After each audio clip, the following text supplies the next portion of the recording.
I'm not gonna say a one-liner, so I'll let you go live and continue on into the intro. Well, now I want a one-liner. How nice. What a saint this man is. Well, Such I know a I'm the gift. one to drop the one-liner or put weird glasses on and get turned into a meme, so just gonna let you carry on tonight. All right, that works. That works. I mean, Proceed. I still technically hit record just as you said you weren't going to do a one-liner. In itself, that was So a one-liner. it's totally useless. So, Great. It happened anyways. Perfect. All right, friends. Well, if we are ready to dive back into the world of Toril, into the land of Chult, and beneath the forbidden city of Omu, we can step back into the shoes of the characters that we have so long been departed from over the last month or so in real life. So, the last time that we saw our heroes, our party was continuing their venture through the sort of deeper echelons of the tomb itself, the curtain behind, as it were, being drawn back to show what seems to be just the sort of secretive halls that these odd, almost they're zombie-like, but they have an intelligence to them. These tomb dwarves would use to make their way around the tomb itself and fix its many properties, which you have had evidence of seeing yourself.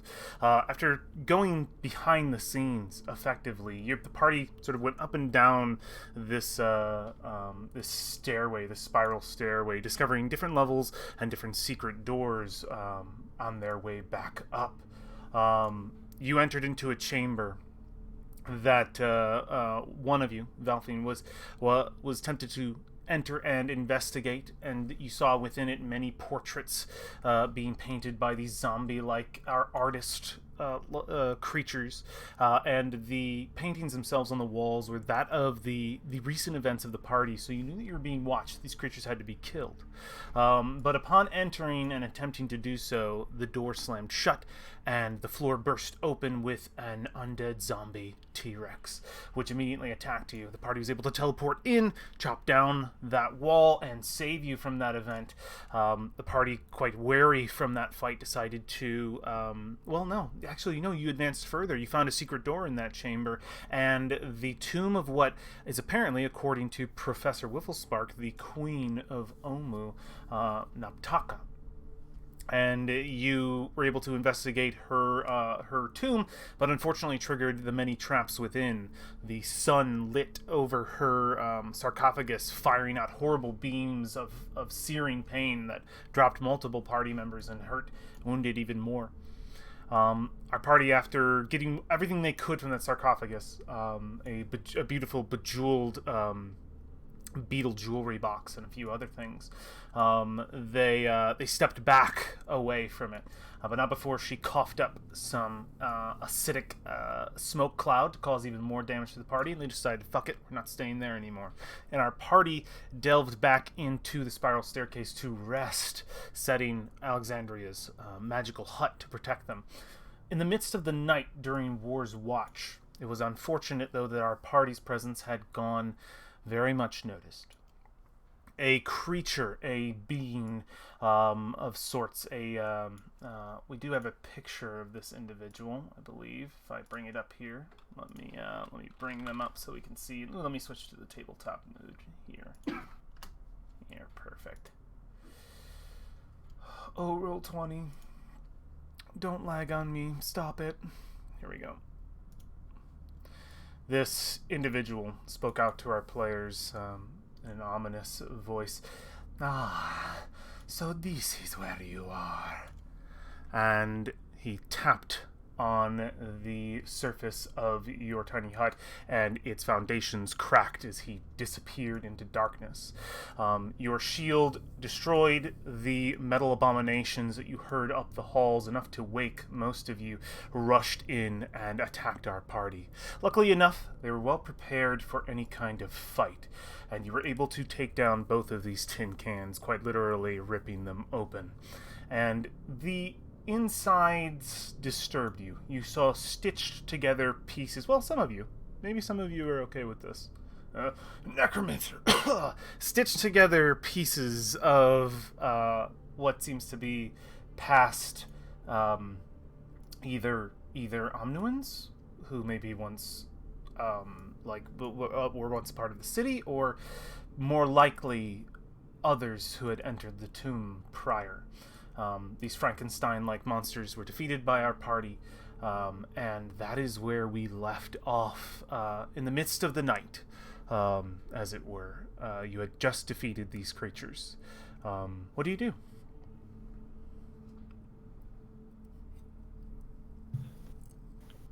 Good work.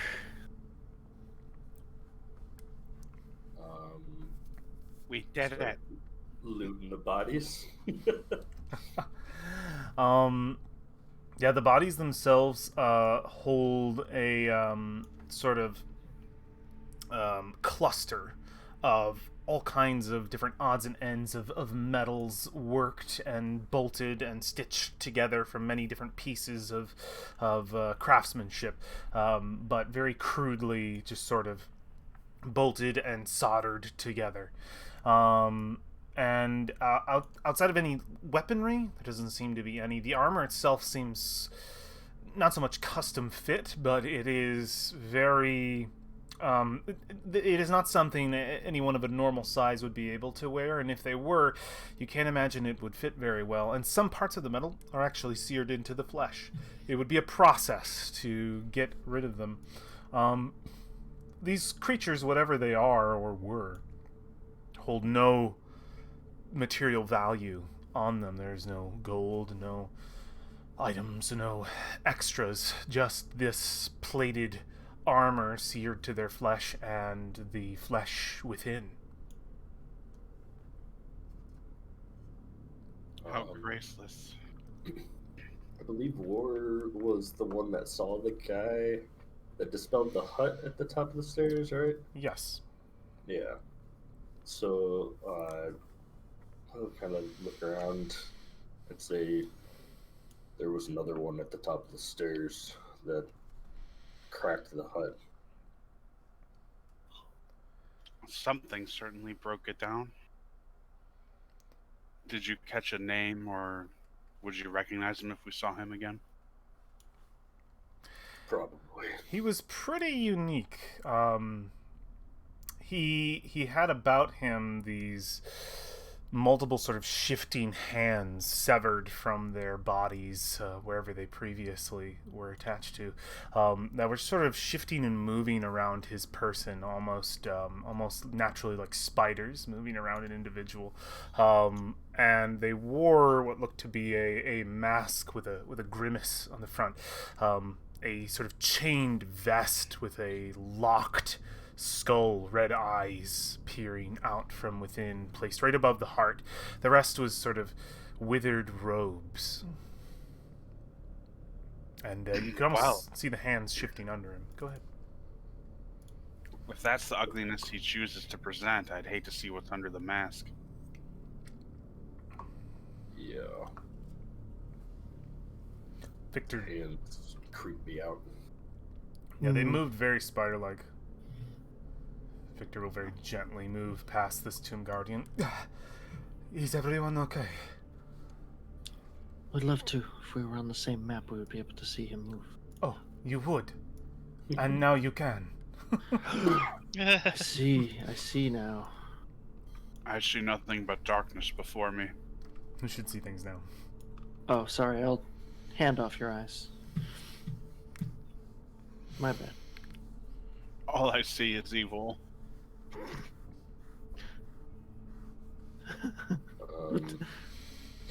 Or start dragging the body out towards the dock. Yeah. Yeah, might as well. Don't want to see them raised against us. Oh, So what do you? hold on so a second. Or do we we? gonna feed them to the crabs? Oh, or do we? That is actually a good point. Actually, War, if you would be so kind, to assemble those in a neat pile, and I'll see to my work.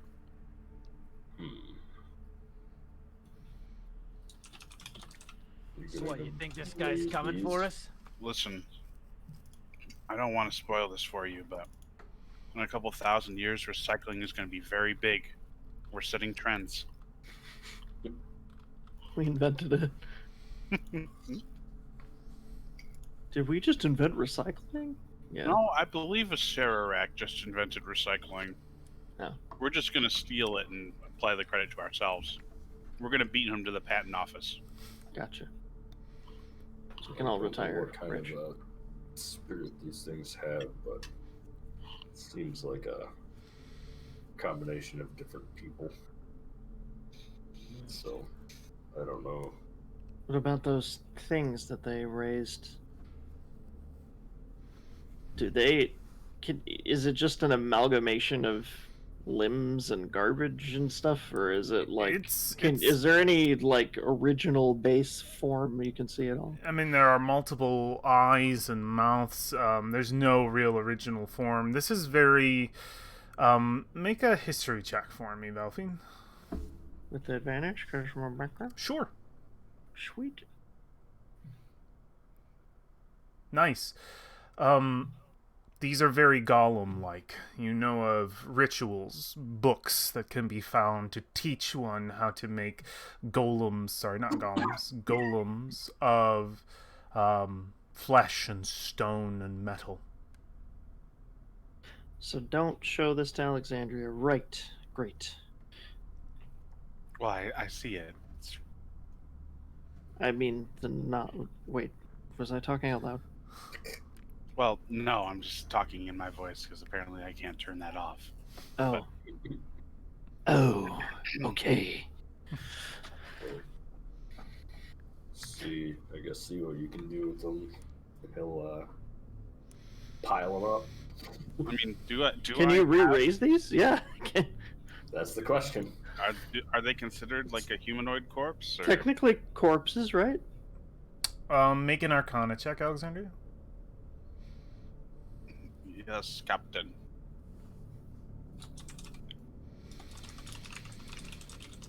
Arcana check. Yeah. The way these are formed, you think that whatever necromantic energy brought them into being probably muddled whatever sort of mixture of humanoid was in there at one point. This would not fall under the context of your spell. You would be unable to raise them. Well, feed them to the crabs. To the crabs, then. They sink like rocks as you toss them in. To crabs, you say? I To was gonna crabs. throw them in the... Well, no. Water? Yeah, just in the water. He's thinking about throwing it in the cage. But decided Yeah. Yeah. They sink. Exactly. They sink. Either that or quite into quickly. the that fluid. Well, I mean, if we're getting rid of the evidence, yeah, I'd probably go to the crabs fine. But because that other the stuff that you touched and took psychic damage from doesn't like melt stuff down. I guess it's not acid, so. It's worth noting the party's sort of status. The only people who look fairly harmed, I would say Brolin's a bit scratched up. So is Alexandria. Definitely Whifflespark is rough, but it's rough from previous encounters. Victor looks wounded. He's definitely bloodied. Did we finish our short rest? Your long rest? Was it a long? Yeah, No, that is not finished. Yeah, we didn't get through that before we got jumped. Well, Oh, while we're finish it. talking, I am tapping Fenrir every 6 seconds and healing him all the way up. Yeah, you can give him his max HP. I'm going to cast. I'm going to cast a level 2 healing word on Victor. Okay, let me see the numbers for that. Come on. Okay, so it should be adding your wisdom score, which it did. So you rolled it was a 1, unfortunately, plus 3, and then you get an extra 3, so 7. So he heals for 7. Yeah, not that much. I'm kind of out of it right now, but shouldn't be dying at least. That is enough that he's no longer bloodied. Thank you, Roland. I appreciate the aid. I may be able to sleep better now. Oh, I'm tired. Can we go to sleep, please? That'd be great.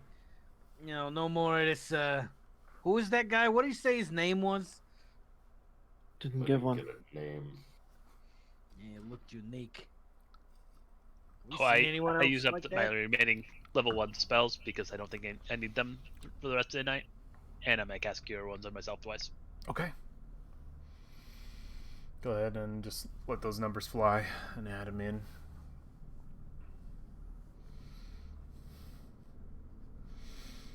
Very nice. Pretty good. Pretty solid. Oh yeah, very solid. A 7 and a 4, good stuff. You know, that actually makes me think I should just be casting Mage Armor on myself before I go to bed every night. Yeah, 8 hours, no concentration, absolutely. Mm-hmm. Yeah. Mm-hmm.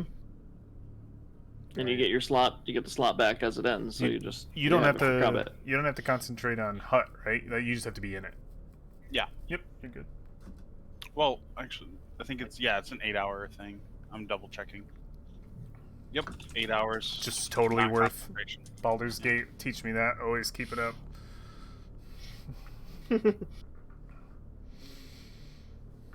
Nice.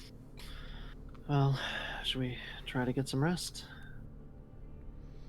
Yeah, I'm worried about that thing coming back, but Should we move where we stay? I don't feel confident about moving too far. yeah. God forbid we run into something else. Rebubbling in the same spot does pretty much makes sense. Yeah. Okay. This was the safest spot we identified so far. On this part of the map. Right.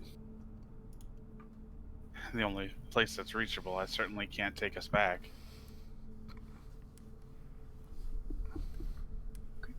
Well, I'm going to bed.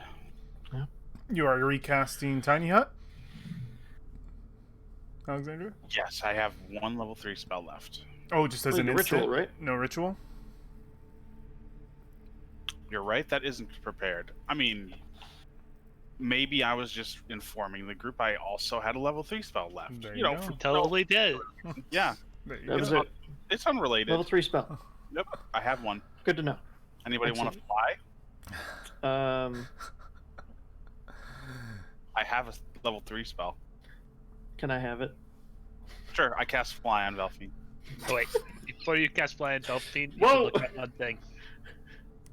I don't remember if there's an upgraded thing for casting Mage Armor at higher levels. It might last longer.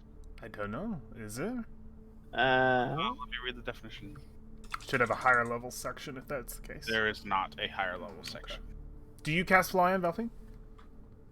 Actually, I think I'm gonna wait until she's getting ready to, go to sleep, and then I'm gonna cast Haste on her so that she suffers from like a rapid heartbeat and makes it difficult to go to bed for a minute.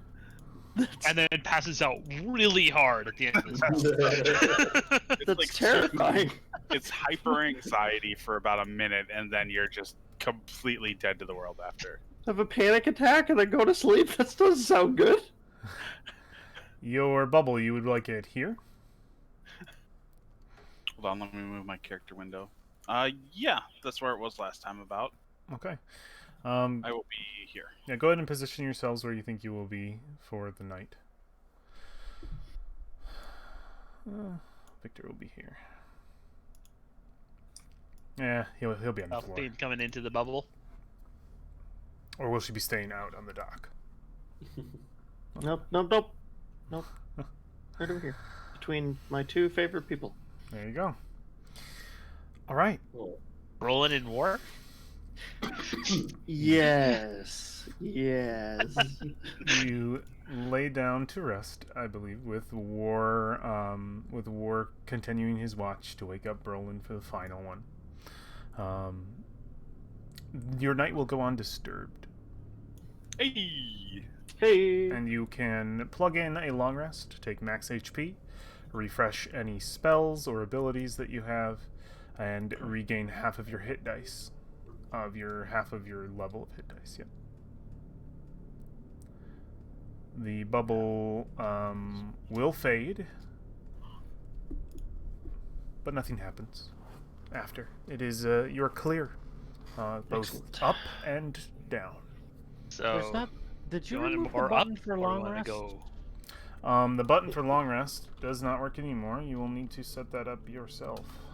I don't Or believe just it go will. through and click all of your spells up. Yep, That's just, what I did. just click Hit all your yourself. spells up and make your HP max, and anything that's been marked in your resources, just set that back to normal. So up the stairs, down the hallway. We were working on down the hallway. Right. We went down. Well, Brolin ran very far, apparently. He got lost. Doesn't. Because we Oh we yeah, the slime room. Yeah, I remember that.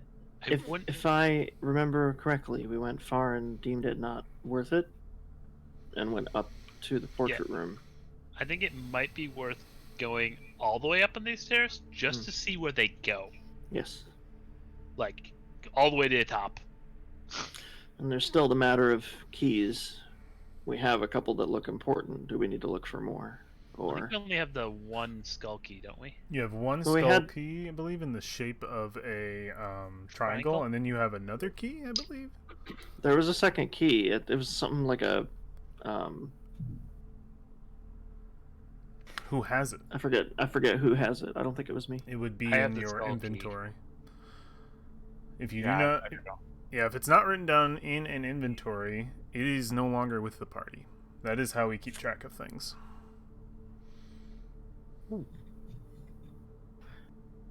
Yeah, I have the I triangle don't, key, and I have... Yeah. And then there was the skull key that we found in the waterway where I almost suffocated and died Was there a key? because it was like floating away from us. Yeah, I remember he sent Fenrir after it. The towards Yeah, the skull, water. that's the one that Whifflespark has in his Yeah. inventory. Oh, that's the only one. I Okay. don't know if there is another key. If there is, it would I be don't in an remember another inventory. key that we had. Hmm. That is what our inventories are for. If it's not there, then there is no other key. Thanks, Victor. Huh? No. This is my. Never mind. She's monologuing up there for some reason. Victor's So looking yeah, a lot definitely better. vote to see what's at the top of the stairs. Sounds good. I'm fine with Should I go first with my 25 passive perception? I think you should go first merely because of your ability to stealth effectively. Or 23. Not 25. 23. It's still very high. Please all pile into one square if you are ascending. Square pile. Square pile. Thank you. Pile up. We're all on the turtle's back. It's like Death Stranding. Turtle Stranding. All right. I'm at the top, therefore I am Yertle. All right. You all continue to ascend. You get to Yeah. the next floor where the portraits were. We keep going, correct? Yep, because those were the Okay. I just want to see what's Yeah. all the way up. Absolutely. yeah, because those were blind artists, so we hadn't gone up past that yet. All right. We keep ascending.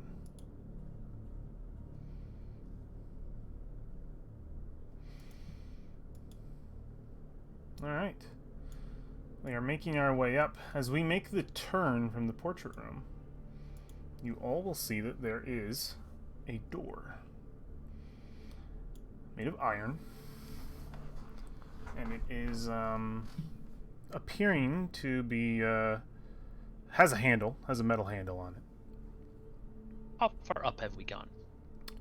You have gone up about 50 feet from your original. Each floor is 25 feet. Okay, and we dropped down like 250? Yes, you dropped down. You dropped down quite a bit, I I'm just believe. trying to figure out where we are in If I comparison. get the numbers Yeah. wrong, I apologize. I believe. Oh, actually, I believe the original floor with the water is the gears. That's a bit bigger of a floor. I think it's about 50 feet. So you're about We're like 75 feet 75 from the bottom. from the water where you the lake where you came in. Yep. Interesting.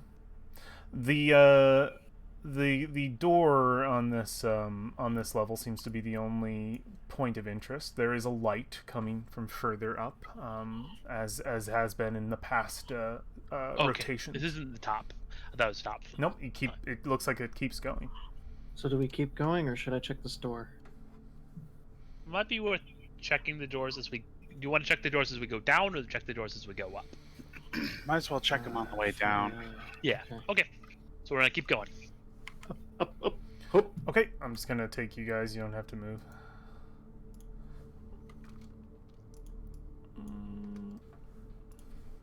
Up. Up the stairs we go, and the tunnel. So we're probably close to. You have reached the top. Yes. You see at last, after spiraling the stairs, what looks to be the top of them. You see an opening, effectively, and I believe I actually have some words for this now. And while he looks up the words, I think this is about level with the floor we saw from the top, like looking down the center. I hope I didn't get that wrong. If I did, I apologize if the math is off, but it should be. So there's like the main chamber with the stuff above it, with like the articulating mouth and all that weird crap.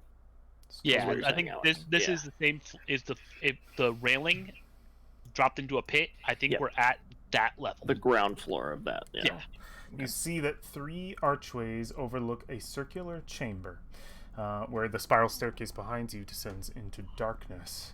The 3 archways seem to one leads to a dead end. One heading to the north seems to lead to an iron door, and there seems to be one to the west also leading to a second iron door. Would you like to assist me in looking at this Upon secret doorway? Upon further inspection, you do see without much need for it. You imagine the other side is the one that's supposed to be hidden. You see the back of what is a secret door, very easily enough to see the outside rim. I believe last time when we were on level 1 and you were literally in one of these and couldn't check it, I found that ridiculous. So if you're on the other side of a secret door, I think it's an automatic find. It makes sense. Yeah, it's not hidden this side of it. So Yeah, no, it's not. yeah. I think it's enough to be able to note that there's like a pocket handle, like something to like a divot to put your fingers in and move to the side. That's very obvious. So should we open that up and see which hidden door that is and where it is first? Kind of get an idea where hidden we're door at. is probably the best one to check first, just because they won't expect the hidden door. Alrighty. Yeah. So to the hidden door, do it. And who's gonna open the door? Not me. Open it? I'll do it. All right, Someone Brown. stealthy, perhaps. You stepping Oh. forward? Please place your token. Right here, right? You sure you don't want me to check that first? All Oh, right. you should totally check that. I was just wondering who is opening it. Yeah, check it first. Then Roland was I'll- reaching for it. I didn't want to say anything, but it could potentially hurt someone. Check it and open it. Okay. Check for traps. That door. Yeah, go ahead and make a check with your either you can do perception or you can use your well, it would be perception to find it, I believe, unless these will say you can check. I think it's either perception or investigation. Ooh. Natural Wow. 20. The door is untrapped and not dangerous. You believe, in fact, that it would probably slide similar to the other doors on some form of rails deeper beneath the stone. Is it going to close if I step in front of it? It doesn't seem to hold any, from what you look like. You can't see if there's any mechanism beyond the stone. Unfortunately, your perception does not pierce stone, but You know, just in case there's an undead T-Rex on the other side course. and it happens to magically from the close. surface, right here, from what you can see, nothing seems to be triggered. The sort of rimmed edge of the between the wall, the sort of frame and the door itself doesn't seem to be holding any. You look very very closely. There's no triggers, no twine, nothing to be able to snap or cause any kind of trap. Door itself doesn't look to be warded with anything. It's pretty clear just from your sight. Would like to stealthily open the door. Okay, yeah, very, very slowly. You're cracking open the door effectively to look in, not actually opening it all the way. I won't fully show it though, but please place your character in the position they would be for that for me. Yeah, just in case I eat a fireball. Yep, and just in case. So, You see a small chamber. It's in a kind of fat L shape. Within the chamber is only one real thing of interest. It dominates the room. A carved stone font lifts from the floor, and it seems to be filled with water. If we know this place well enough, it's not full of water. Well, the last one was full of water, but you didn't want to drink it. Oh, side note, we should. This is unrelated to what's happening, but was the Alexandria marker, was that something that went away at long rest? It did. So that is actually very worth noting. So, Kyle, do you remember what your original HP value was? Did you write that down? I believe it was a 41, I think, if I remember correctly, but I don't know if you have it written. Hold on.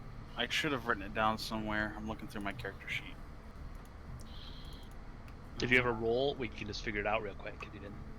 I think Ed put it in the chat. Might have. It would have been. I believe it was Constitution 14. Where is it? Con save was 8. He put in 45 up there. It was 45 was his original HP? There's a 45 and a 22, and I'm pretty sure it's not 22. Okay, yep, 45 was your original HP. Actually, yep, I see it. There we go. Cool. Yeah, you got hit with I an just 8. wanted to make sure you got that back. Or it was a Yeah, 7. thank you. Absolutely. Yeah, the sort of rot that was clinging to you is no longer. A good rest has put an end to that. Nice catch, Alex. Nice. After a month, Mr. Elephant Trap Mind. Yeah, I totally forgot I had my HP values reduced. Okay. So do we want to look in that room more thoroughly, or we want to check the other 2 doors first? It's a smaller chamber, and it's only filled with a fountain that looks like water. I'm sure we know it's not water, but I feel like we should check our other options first. Okay. Why not just continue where we're at right now? Because I don't want this thing to close magically behind us like the last one. I take out the metal bit from the skull trap, because I took one of the hinge pins, and I toss it into the room to make sure it doesn't get sucked to a wall. Just throwing that into the room with the basin of water. Someone doesn't get vaporized, yeah. Yeah, you just throw it in and it tinks to the ground. Okay, I just wanted to make sure it wasn't gonna get stuck to a wall, because we had an incident. Almost, yeah. That's why we tie each other to ropes before we go into any new rooms these days. So the other door to the north? Archway, right? Is that still Or an do we want archway? to check out this room? I would like to check the other door, so you are welcome Okay. to go in that room. Yeah. Yeah. Then we will back you up. Alright. This door. Okay, yeah. Like to This check. is an iron door. It has upon it, just the bolts all the way around the edge, very similar to the iron doors you've seen thus far.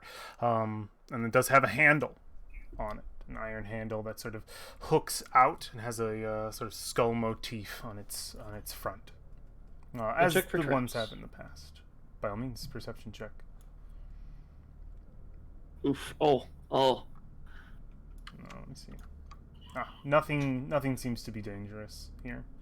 Seems to be you are of the knowledge that you seem to be behind the scenes of the tomb itself. So this is not trapped. You're confident. Can I stealthily open this one as well? Make a Peek stealth inside. check.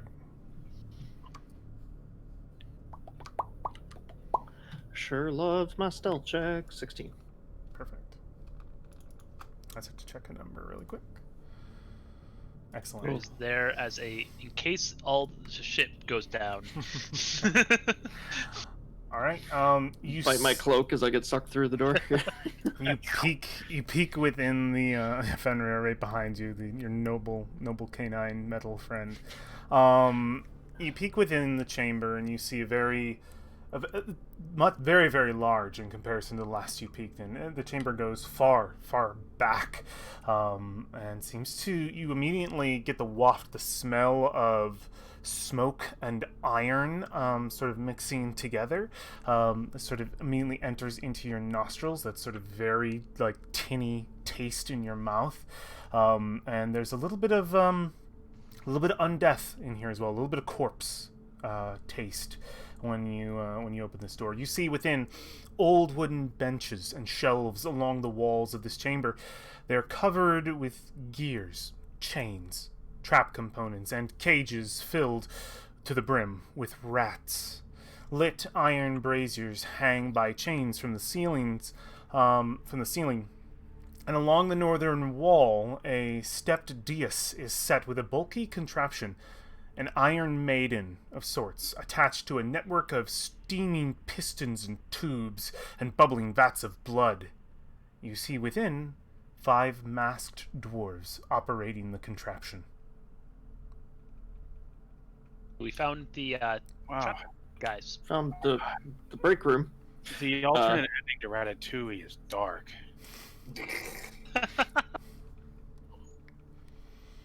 I was just gonna say, rats. And wink I'd like to, Valfane would like to gently kind of close and latch.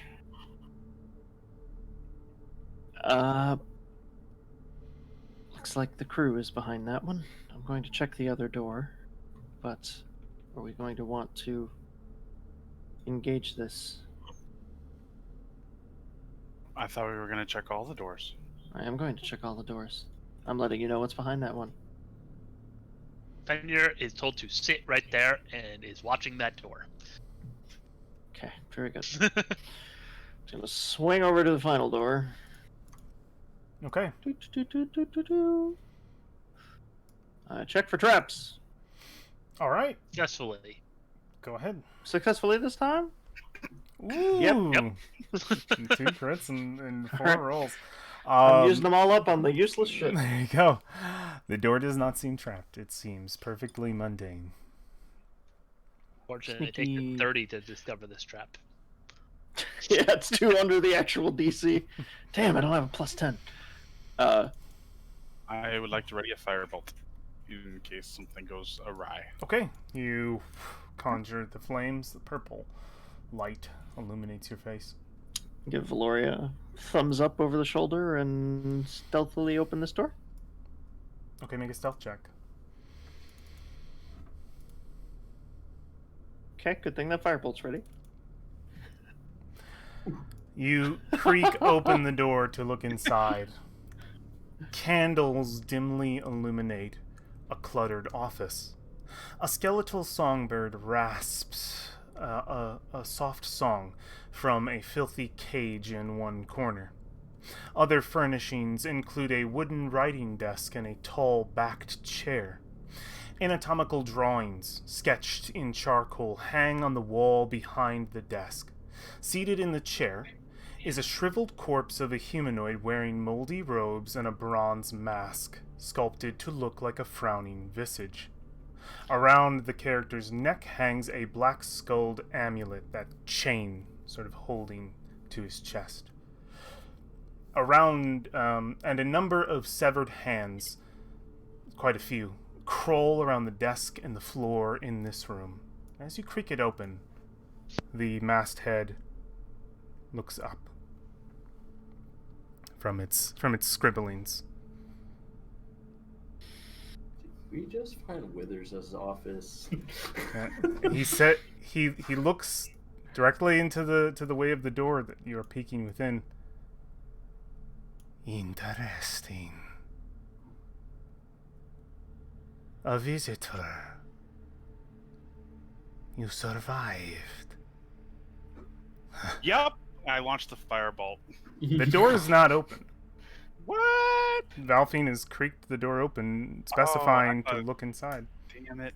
Okay. Now you have no Never mind. vision. You have no vision or sight. This is when you SWAT kick in the door. Yeah, he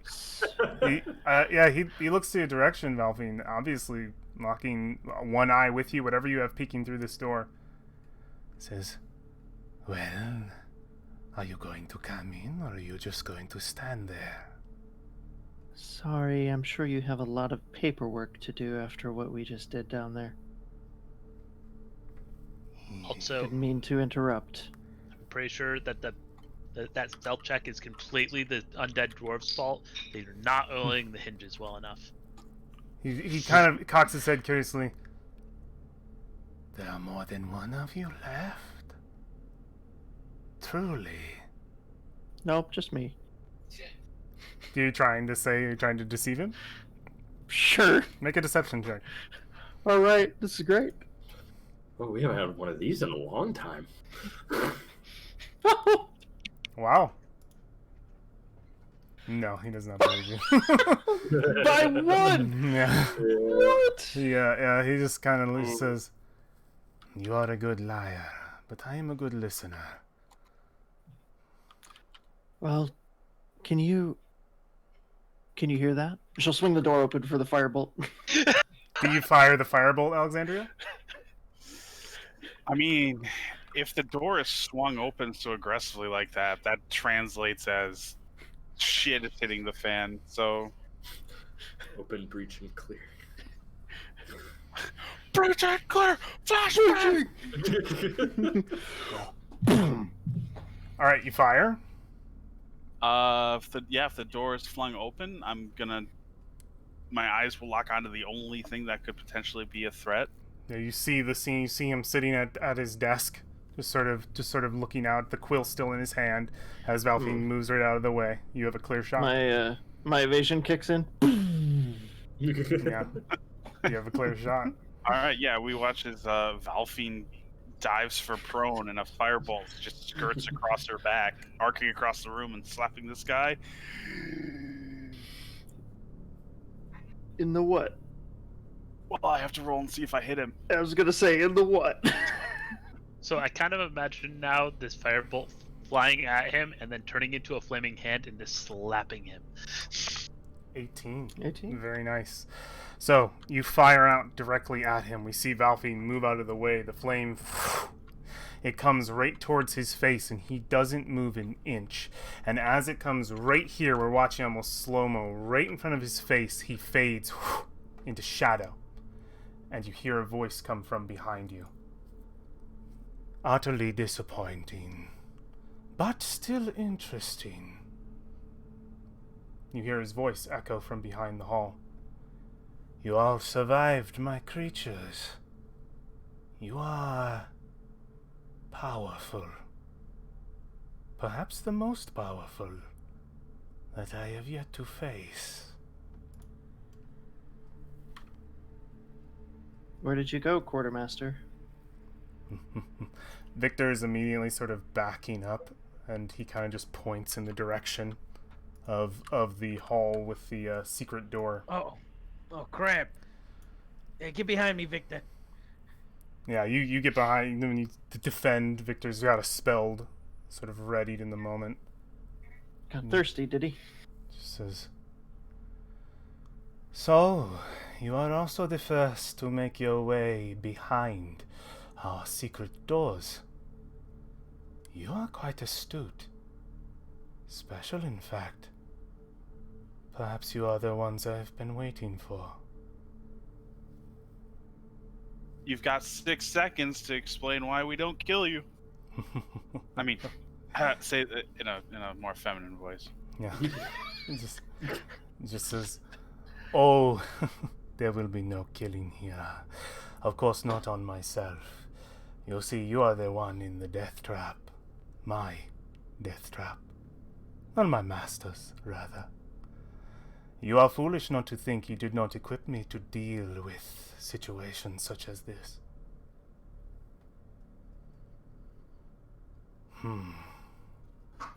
But I am curious. 4, Can we all hear this? 5. Yeah, do you try to fire at him again? I'm counting. I don't have Yeah. time for his bullshit. Yeah. He knows. Can we all hear this? You can all hear this. So why haven't you dealt with us yet, then? Oh, I am not to deal with you directly. No. The tomb is your enemy, not me. I merely operate it. Is there anything in that room Last after night he's proved gone? Otherwise, You can enter in if you wish. Can I see any sort of contraption that might snap me up as I step past the threshold? Yeah, your check before to perception to the door revealed nothing. So yeah, you're fine. I'll scoot in. 1 square. Alexander, Okay, 5 feet. you're giving him a countdown. At this point, you'd fire. Do you do so? I mean, if you were counting down from 6, then you would fire by now. Or are you waiting to let him talk? You know, I'll let him talk. Okay. It was really more just to let him know I'm impatient. He seemed to not so much ignore it, but just sort of unthreatened.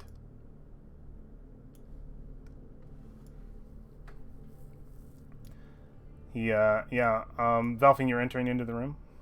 Yeah, I'd like to take 1 step inside. Excellent, you may. But yes, Ward, you said something to him to respond to, or no? the only thing I said was last night proves otherwise in response to his, like, I'm not your enemy, the tomb is. You just would say, but one taste. There are many a banquet in this tomb.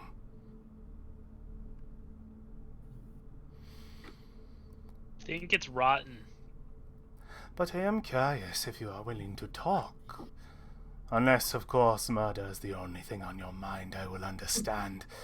With where you are, so much threatening you, I cannot blame you for such actions.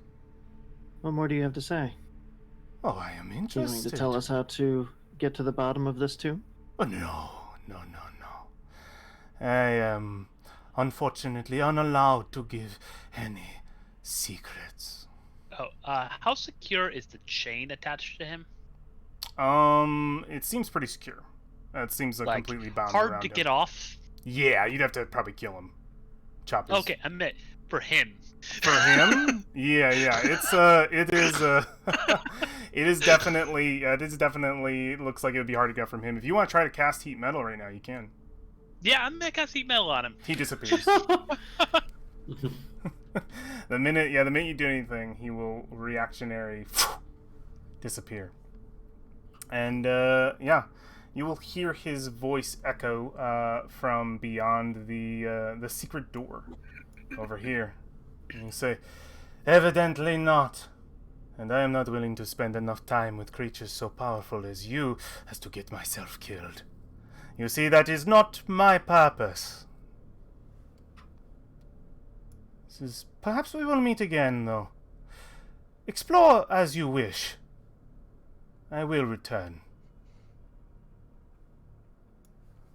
Boy, I hope these aren't originals. I'll march into the library. All right, yeah, you may. All right. Right, yeah. I was going to step in, but I can't seem to move in there, so. Oh, yeah, you can. Call Step me in. the Spanish Inquisition, because we're about to have a book burning. All right, easy on the books. You see the hands sort of crawling all over the floor left behind from his sort of visage. They sort of skitter as you enter, much like spiders. Is it lit in here, or is it all dark vision? It is dark. War has his axe lit. Okay, yeah, Okay. No, it's not dark. absolutely. Yeah, you see within very much a library of books and journals on the walls, shelves of them. You see these, what are they here? Yeah, you can see these sort of anatomical drawings sketched in charcoal hanging on the walls. You see the songbird. You see the desk itself with some papers. Is there anything and some books on the there. desk? The books? Books, papers, quills, ink. Anything, if I scan over them, any of the books look interesting, like useful? Or Yeah, make a history check. Or not even a history check. Just make a perception. I mean, you're trying to scan over and look for like an interesting name. Yeah, make a perception check. And place yourself near the desk if you are going to be over there scanning. from here it would be harder to read. Yeah, you can see that a lot of these books seem to have different titles, all sort of centered around the history of Omu. All something to do with Omu, Omnuan names, some that you don't recognize, but everything seems very much of the Omnuan nature here on the desk. And there's only two books, these two books here, but you can easily thumb the other sort of books on the walls to see that many of them seem to have to do with the history of Omu itself. The papers seem to be sort of notes that are just scribbled and taken down.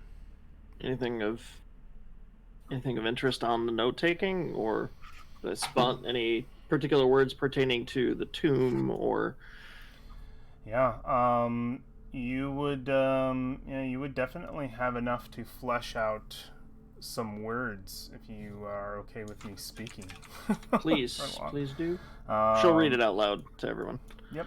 If you flesh out so if you take 10 minutes to flip through, you find an entry that stands out. I'll share it with the players. The Master returns with a marvelous gift, a cast-off creation of the gods, dead and yet not.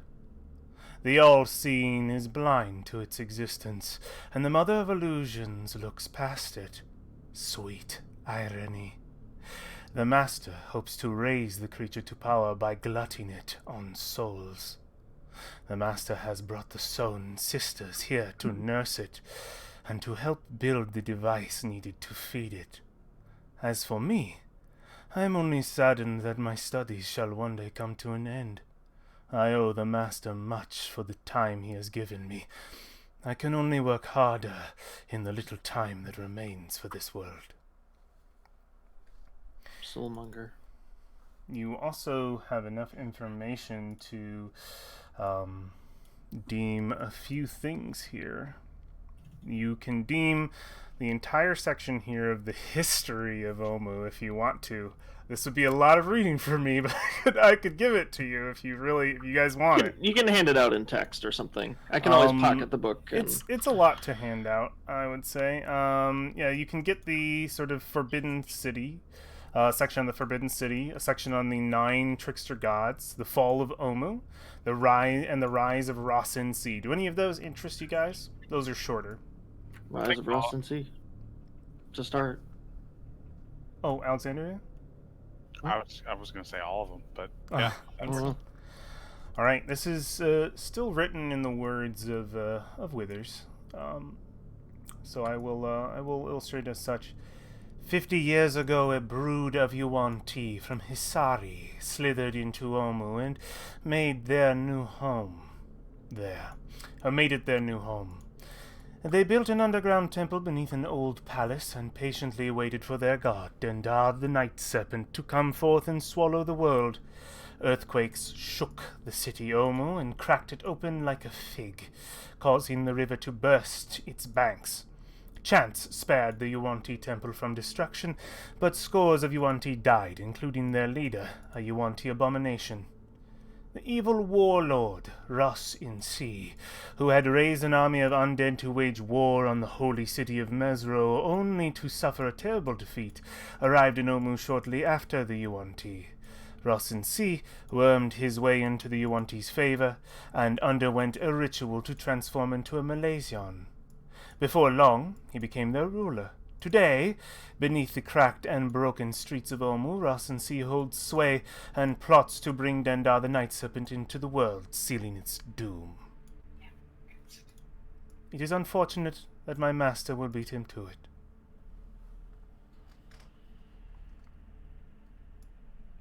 That's not really reassuring. Well, it should be. We killed him. There's still three sections if you guys want any of those read. Fall of Go ahead. Fated. I'll put the sections in the chat. It appears I am fated to fight the Night Serpent in this world. Just because we killed Russ and C doesn't mean the machine he set in motion stops. Nobody said that. Right. But we did stop him from summoning this night serpent. There is another section, is called the History of the Tomb. Oh, let's do it. Hit me. You guys want the History of the Tomb? Yeah. We I do. mean, we're still in it. That's We're standing in it. Yeah. Very pertinent. After my master murdered Omu's gods, he enslaved the Omnuans and forced them to carve a grand tomb under one of the cliffs surrounding the city. The Arch-Lich devised brutal trials for each burial chamber and sprinkled riddles and illusions throughout to deceive intruders. When the building work was done, he fed his slaves into the death trap to test its efficiency. He turned some of his victims into undead and flesh golems, then locked them inside the tomb to serve as guardians. He then left to resume his wanderings. In his absence, the tomb has snared many adventurers from faraway lands and harvested their souls to feed the Arch-Lich's phylactery, which remained hidden on another plane. Even every few decades, the Master returns to tinker with his dungeon traps, add treasure to its vaults, and reap a bounty of hoarded souls. His planar wanderings have influenced the tomb's mishmash of architectural styles, and have populated it with strange and deadly monsters. And then there's a section below that called Nourishing the Atropol. I have no idea what that is, so I want to learn about it. Let's keep going. Yeah. It's story time, boys. Yeah, story time. I mean, Longer recording. I'm not gonna lie, we've been playing this game for a couple years now, so I want to Drink it up. Yeah. Drink All it up. On one of the Master's journeys through the cosmos, he stumbled upon an alien creature, an atropol, the husk of a dead god. He brought it to Toril, ensconced it in the cradle of his tomb, and began to feed it necromantic energy, hoping to transform it into a deity, one able to claim dominion over death. Unleashed upon Toril, the newborn death god would glut itself on life until none but the dead walked the world. To nurture the creature, Acererak needed an untold number of souls. The Arch-Lich made a bargain with the Sown Sisters, a coven of night hags feared throughout the lower plains. Seduced by the prospect of a near-endless supply of souls, the hags joined Acererak in his tomb. With their assistance, the Arch-Lich crafted the Soulmonger, a necromantic device that could reap the souls of the dying from across the land and feed them to the Atropol. Leaving the Sown Sisters behind as nursemaids, Acererak abandoned his tomb to watch the rise of his death god from afar.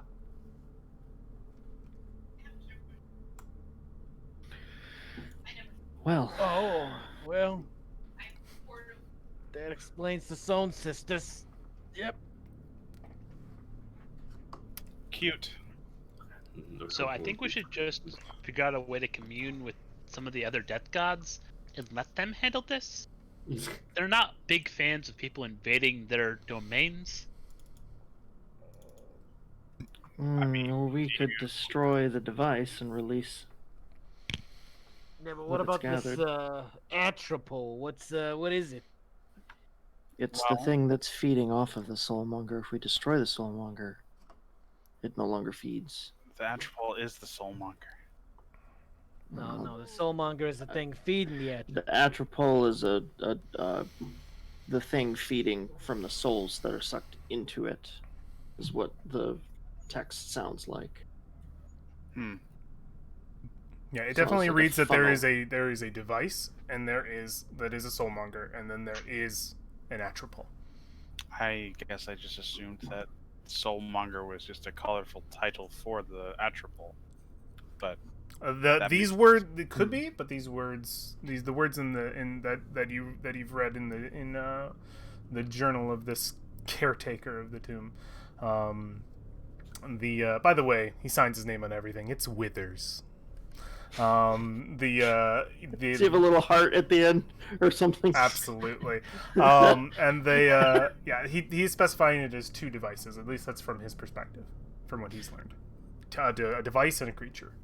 So the Sohn sisters are just making sure the device is safe. The device does the dirty work. Yeah, and the Atropol just eats out of the soul bottle. Yep, they were listed as nursemaids. Yeah. But they get souls out of it too? Apparently. I guess across the land, if everything is dying, there's enough to go around. Look, Brolin, your moms are here. Great. The chirping say- sound of the bird is definitely audible in this room. A little chirping from the metallic bird. Is there anything in the book that Skeletal. details if the Sohn sisters are here in the tomb or if they're elsewhere with the soulmonger, or where the soulmonger might be located? Yeah, the words listed are let me see here. History of the tomb. And the words listed is that they were seduced by the prospect of a near endless supply of souls. The hags joined him in his tomb. With their assistance, Okay. he crafted the soulmonger. So they helped make And then it. Acererak left Yep. to watch his volcano blow up. Yep. Yeah. Okay. So they're here. It's here. Yeah, It's it's all here. A Sararak isn't. allegedly. Well, he might show up when everything starts We blowing start up a little blowing earlier shit than up. intended. Yes. So, is there if we look at things hanging on the wall, anything on his desk, is there a tomb blueprint? A map? Details? Make a you can see everything in this room. I don't think it would be investigate. Yeah, you already made a perception check looking around. Well, you were specifying on the desk. Make another one. You're looking for any kind of You want perception? yeah, Okay. just make perception. Anyone want to help me look, just in case I fuck this up? I will. certainly- Oh, okay. I'll Take certainly watch. watch me fuck this up. Okay, great, comforting. Good luck. That's a good thing. There was the assistance there. 19 or 18. Sorry. 18. Oh. All right. Excellent. 18. You do not find what seems to be a map. In fact, it would be. It's unfortunate enough, though, that looking around, this chamber seems to be devoid of any information giving any kind of clue to the structure of the tomb or any function of it. The history of the tomb seems to be the only thing directly related to it. So maybe if we go to the room with the dwarves, the chambers are designated in there. What do you mean? Maybe some kind of layout where they know where to go Oh, possible. Yeah, possible. to fix the various things. She's speaking out loud. Oh, yeah. But- Sorry, that was speaking to me. Alexandria, you do notice something on the table, and I think Valfine's check notices it probably first. But no, it would be Valfine because Alexandria wasn't looking around. Valfine, Oh. you do find Wither's spellbook. It is on the it is on the desk. He has unfortunately left it behind. Unfortunately, of course. I think without coming in contact with it, she will It is open. she'll mage hand the book up and carry it in front of Alexandria. for her to like glance at the cover or the title or anything inside there. Yeah, it doesn't. It seems quite plain. It is a black leather bound book. The pages inside seem very neat, and the scribblings of ink are definitely magically imbued, Alexandria. And the page that it seems to be flipped over to, as Valfine lifts it up and over to you, seems to be a spell that you can read in the arcane words upon it, just with a flash of your eye.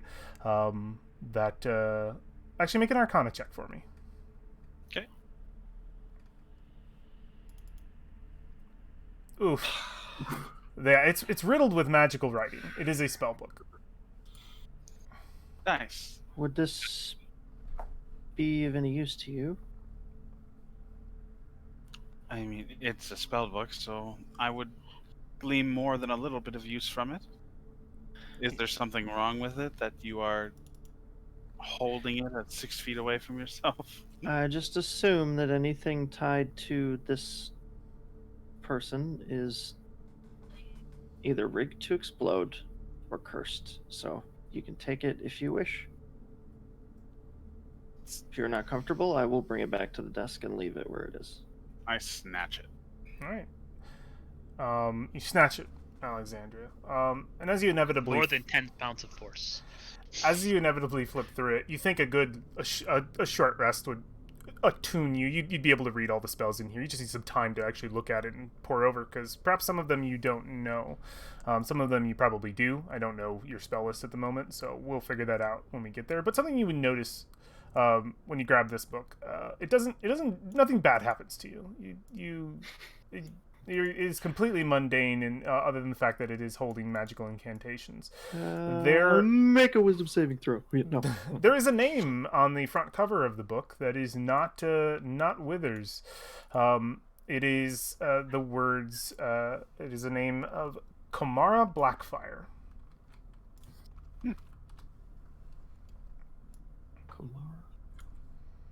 Okay. Blackfire.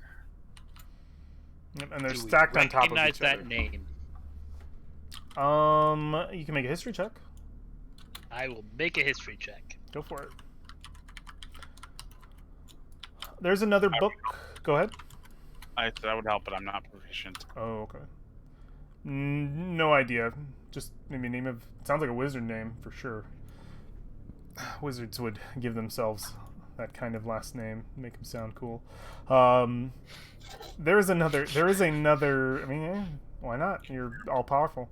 There is another book on the desk that is of note, other than the sort of histories and journal that Withers has piled here.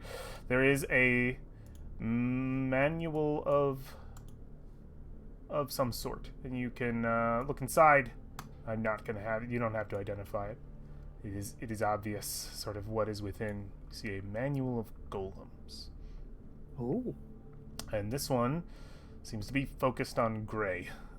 Sorry, clay for the Look at purpose. what I'm doing on summer vacation. These new items that are about, if anybody's pocketing them, be sure to write them down. We have a spell book, and a Wither's journal, and we have a manual of golems. Is the party cool with me pocketing these items? Go for it. You're welcome to. The Withers Journal has like the history of the tomb, Rise of Rust and Sea, that sort of thing. Okay. All of those chapters. Yep. So the full history. We're gonna need that, I'm sure. He seems to have just summarized the many books he had piled on his desk in his journal. Manual His notes. Is there any like perusing the shelves / out of those chapters, was there any turtle related things? War would be curious. You want to thumb through the Balfine has it. You just hand it to War, yeah. If you would like to look it over, more than welcome. As she hands it over, are there any books on any of the shelving around us? Is it like a full library, or is Yeah. it like covered in hands? there are books. Oh yeah, there are hands still crawling in different places. You can just see them skittering behind the bookshelves. They are all just sort of clamoring around, very much like spiders. Roger. Easy enough to hear, easy enough to see. The books all seem to be of that sort of same theme, history of Omu. Like you imagine the notes that you got was everything very much sort of summarized in a scrib note that Withers is taking down. They all seem to be of that sort of same theme. Some of them seem to be written in Omnuan. Some of them seem to be written in Elvish, Dwarvish. He seems to have collected a vast library on the entire history of Omu. I And much pull of out a Chult. bag and start just dumping bookshelves worth of books into it. Okay, yeah, you have. Is it a? Do you It's a have? bag of holding. It's a bag of holding. Okay, you can 500 pounds. You can dump however much a book weighs, because that is an item. You can get about that many books in here. I would say there's probably not more than 500 in this library. I like this guy. He understands books. However much you want to fill. So go ahead and look up a book and how much that weighs, and however much you want to take. I guess I'm going to take 5 pounds. 100 of them. Okay, take 100. You start pouring them in. They just start piling. You have 100 books in your bag of holding. And that's how he became the page master. The entire encyclopedia of whatever year this is. There is a small mention of turtles in here, thumbing around war, and I'm presuming at this point that we're spending some time in this chamber with all the perusing that we're doing. Perhaps a short rest's worth of time within, which is enough for Alexandria to attune to be able to see the spells, enough for you to read through the book. I'll do that. Okay, I will get you your spells, sir. Let me actually. Can I just send you? Oh no, I could just. I guess I could. No, it'd be so much easier just to take a snap right now. This is a snipping tool. My whole life would be 10 times easier just taking a quick picture of this versus anything else. Also, since we're spending about an hour in here, I'm sorting and getting books that are the most relevant to my research. Okay. Let me just send this capture to the Tomb Talk. The screens are going to be weird for just a second for everybody. Just going to drop this into Tomb Talk, and you can see Wither's spellbook. Alright, let's go back to where we were. Ooh. Okay, some of those you may know, some of those you might not. Oh, prestidigitation. Don't know that one yet. There you go. There is a small entry of there being a small turtle population during the building of the Tomb War. Their brawn was their brawn and sheer strength was something very sought after by the master Sararak. He enslaved them to build some of the more complicated puzzles of the tomb, and quickly made sure that they were disposed of afterwards, enslaved and destroyed, unfortunately, as he could find no creative way apparently to make them a part of the tomb. Instead, thought best to rid them of it. Other histories of the turtles themselves, this entire library is sort of filled with, to the brim, effectively, with histories of Chult and of Omu. You would probably find a book on turtles, and the information there would be pretty much everything in that turtle guide. So you could make that War's Knowledge if you would like to. There should be a nice history brief right at the beginning.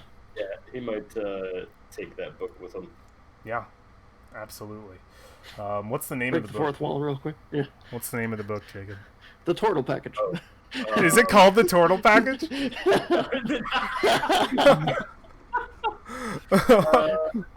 No, my first thought is History of Turtles, but I don't know. That works. Is History there of a Turtles. copy of Tusk's Love? No, Tusklove is not. Tusklove is not here. Yes. Withers just collects erotica. But 50 Shades of Necromancy is. Crossover confirmed. Withers is a perv. I mean, when you're alone in a dark room for a millennia, what do you expect? Better taste in novels.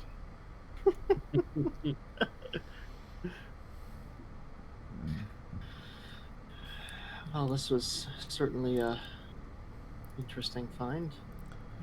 Let's see here. Anything else? Okay.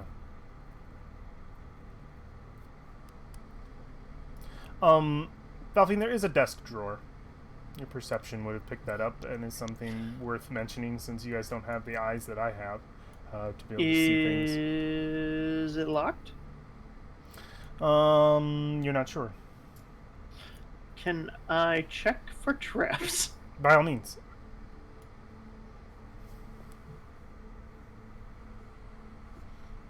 Doesn't seem to be. All right, no sphere of annihilation if I open this up and everybody dies. Okay. Took at the handle. Just kind of pull. It begins to open. Comes free. Okay. Is there anything inside?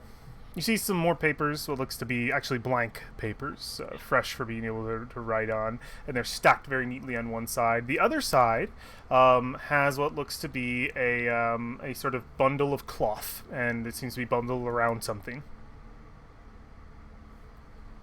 Like I see that something? Like Is there a anything revealed? baseball size shape. It is not revealed, it's just cloth over. It's Again, a we are velvet mage handing. cloth.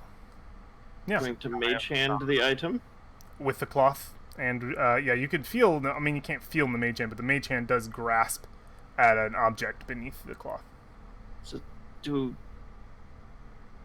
I lift it out of the drawer and hold it up, can I use the mage hand and kind of brush the cloth away from it? Yeah, like sort of twist it around. So Yeah. yeah, it reveals a fist-sized gray stone.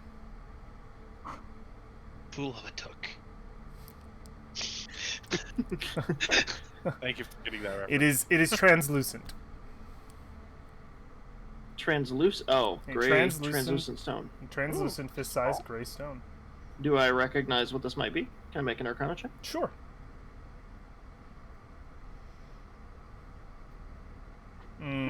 Okay. It definitely looks to be like precious. You could guess it might be magical. It seems to have been sort of tucked away with this cloth. Gems sort of singled out this way are rarely non-magical, or been imbued with something. Maybe even something simple as a message, or perhaps it was just it could be something simple as a stone that Withers found pretty. Gloria. Oh, please. Yes. And float it over. She holds out her hand, still reading through the book, like she's turning a page. Yeah. Holds out And this is expectantly where we without lost looking. Gloria. I love it. You grab it. Yeah. Okay, yep. It sinks into your hand and draws your attention away from the book for a moment to see this sort of beautiful stone.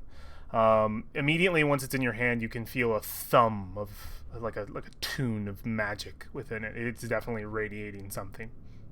Ooh. I need 15 minutes.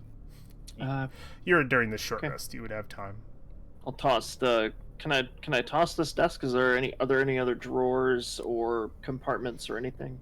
Doesn't seem to be. It was just one solid drawer that came out. Just Papers one and the big- gem. Uh, Ed. Yes. Can I look around? By all means, yeah. Make a perception know check. What are you looking for? probably- Anything in particular? Are you just trying to It's- scan the room? Everybody seems to be looting the room. You know what? I don't even think. Yeah, they are looting the room. The one thing they haven't focused on, the Brolin, that I think would be left here, because I don't want you to have to roll and be like, "There's a bunch of books," unless you're looking for a book. No one has paid any attention as of yet to the skeletal songbird in the cage. So we were leaving yeah. it for you. Yeah, Brolin's gonna do that. He's gonna go to the. That is a very Brolin thing. So is this a speak with animals or a speak with dead kind of thing? You can immediately approach the cage, and it sort of like just sort of cocks its head. You can sort of hear that sort of raspy whistling tune that's been sort of ever present as people are in here. It's very low. It's more of just a whisper than anything, and it seems to sort of like take out it like sort of stretch its bony neck. And it's sort of you can just sort of see the only color left in it is that of what its beak once held. This was probably some kind of exotic bird of Chult at one point, probably quite beautiful when it was feathered. It sort of just like pokes its head out and it chirps at you. Make a insight check, Brolin. Ooh. If I can find my insight. There we go. Actually, make an animal handling check. I think that would actually make a fuck ton more sense here. Yeah, let's see. Is Yeah. this real Brolin? Yes. Is this what the it's real, Sun Sisters bro. put him? Ooh. Hey. So an interesting fact about this creature, it is, though it is skeletal, it is completely natural. It is not undead. Somehow, it is alive. And it doesn't seem to have any kind of tendencies that undeath would usually cling to one cursed with such a fate. It seems to be and have the tendencies, this is just you interacting with it, of a natural bird of Chult. It is just sort of looking at you and chirping. Looks like it probably hops down. It has what looks to be like some like feed or whatever, something that withers was probably some crumbs, and it sort of pecks at those. And though it is completely skeletal in nature, it is not undead. Wow. I go, come here, little guy. I can't whistle. Yeah, you can you can unhook the cage if you want to get in there. Yeah, I get in there. Come here, little guy. Yeah, Come here. 21 animal handling, it just sort of hops onto your wrist. And you feel its sort of bony claws come right down. No, I just need to find familiar. It continues to whistle. Go. Hey, this thing isn't actually dead. I feed it some seed. Sure, Brolin. As it takes the seed, the crumbs sort of cascade down its rib cage and just onto the floor. Wait, when we were reading the journal excerpt, didn't that say something about being dead and yet not? It did when referencing the Atropol. Yeah, something about that. Was this an experiment? Maybe it doesn't seem dead. Doesn't have any necrotic energy or anything. Well, it doesn't quite seem alive either.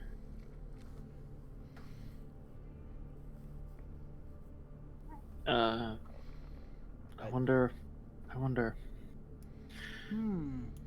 I'm going to guess what I'm going to cast. Speak with plants. Well, I would. I actually don't have. Ooh. It's because I have an abundance of 4th level spells. Animal friendship. Okay, yeah.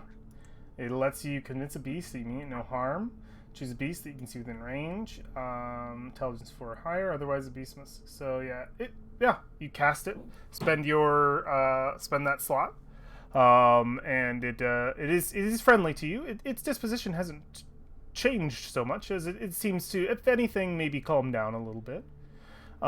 Alexandria, as you're casting. Hal's bathroom. Oh, he is. Okay. Yeah, just for a second.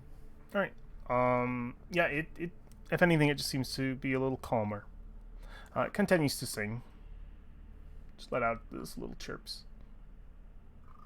Nice. Well, I don't know about you. You want to come with me, little guy? Get my shoulder. Here, Yeah. get on my shoulder. It hops up on your shoulder. What All right. thing? I don't know. It's like a weird bone bird.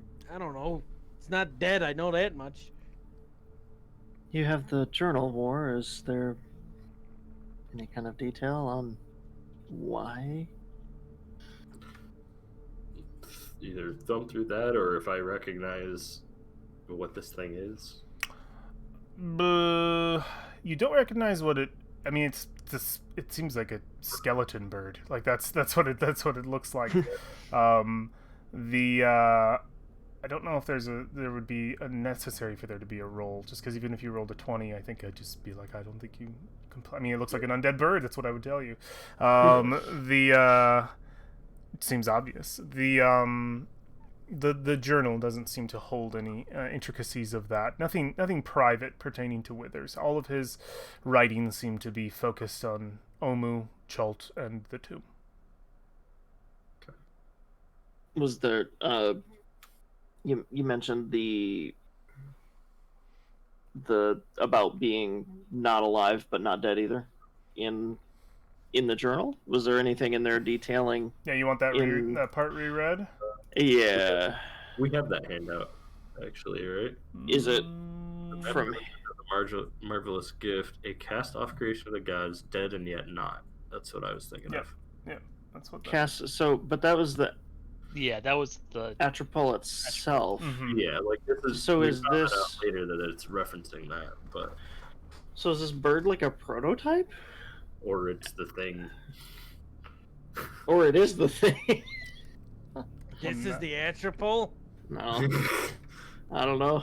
I don't know about that. Seems a little unwondrous. Victor would have been in here, by the way. Fenrir probably guarding the door. He would have been peering through some books as well. Probably when you swung by Whifflespark taking them off the shelf, he would just kind of like be in the middle of a book and look at you and just dump it into the bag. There is an organized chaos of Whifflespark claiming books.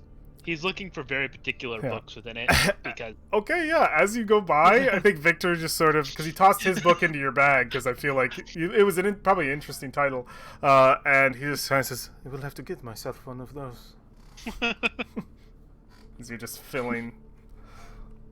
I'm also taking any books that look like it would annoy Withers that I took them. Oh yeah, you find one that's like family photos. Day at the beach. Like, yeah, you find some that are just like very personal, and you just take them. Definitely going for like the most interesting titles. You think if he made this much of a collection, you are ruining his collection. Yes. It's mostly for my research, because I'm researching Omu as part of a thesis. This is a treasure trove. Holy crap. Like, hence why I'm filling a bag of holding with also books. A big thing, up to you how you want to do this, but as far as somebody making a thesis on Omu, you have walked into the chamber of somebody who seems to have spent their life on it. There could be a level of respect for Withers according to what you think your character would do, but like, this is a man of research, and he has done his research, and these tomes come from all across Toriel. It's some you think probably from not this plane. This is a vast library. You could easily finish your thesis off of the many novels here, Whifflespark. Oh, yes, and that's why I'm collecting things, so I have all of that to work on, and then I'll come back later. Yeah, this is like gold mine. You've hit a vein. Is Whifflespark excited right now? Is he just like focused? What's the... He is focused and also knows that he's not going to be able to be in this room for a super long amount of time, judging by the rest of the party, so he is... He's going. He's going. I love it. The phylactery. It said he left it behind in the tomb? I think he said he left it out of this plane. On It's another a plane. Plane of Okay. existence, but it's being fed by the tomb, I think. No, his phylactery... He returns once every 10 years to also absorb, I guess, souls. So Oh, from the Soulmonger? from Yeah, the he Soulmonger. returns to the tomb to take the souls. There's no connection. To I've also recharge dis- the phylactery. Hmm. I've also decided on a name for the bird. It whistles. Alexandria Jr. Oh no. I will note the bird is is quite noisy. Keep that in mind. Yeah, it's Alexandria Jr. Nice. I kind of convinced it to shh. Why? Here's some bird seed. Yeah, it'll stop singing for a moment. I love that you're probably just feeding it the same bird seed over and over. It just crumbles down. It was very, very much the situation in the cage. It seemed to be the same old stale breadcrumbs. Oh, do we have Alexandria back? Yes, I am back. You have finished identifying this item. This is noteworthy, Alexandria. This is a control gem.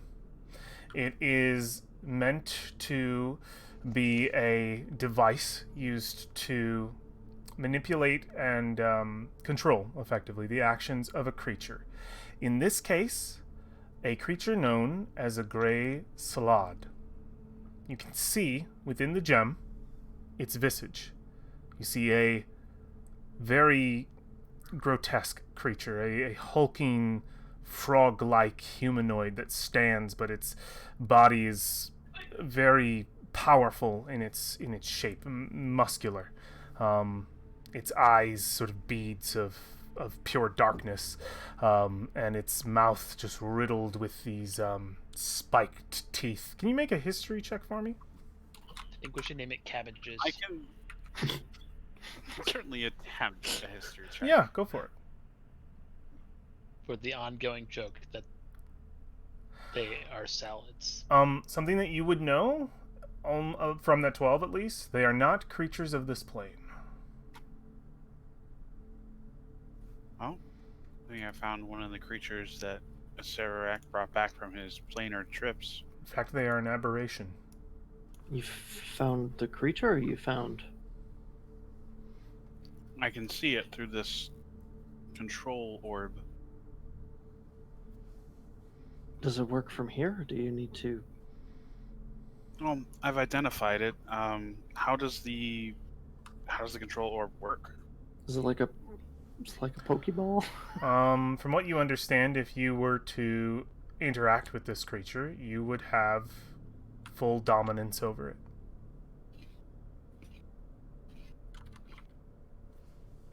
You say if I were. If somebody who was through wielding the orb, or just who? Okay, so if I have it. Yeah, it's a gem. But the All right. Yeah. Let me see. So control gems here. There's a lot of information you wouldn't quite have with the 12, but you do know that it will have to obey whoever possesses the gem. Nice. Well, I'm gonna keep this on my person. Sounds like a good idea. Go ahead and write that in your inventory if you would like to have it. A control gem gray slod, SLAAD.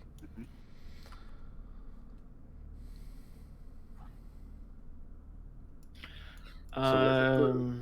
What was the name of the thing again that Sararak found that he's trying to resurrect with the thing?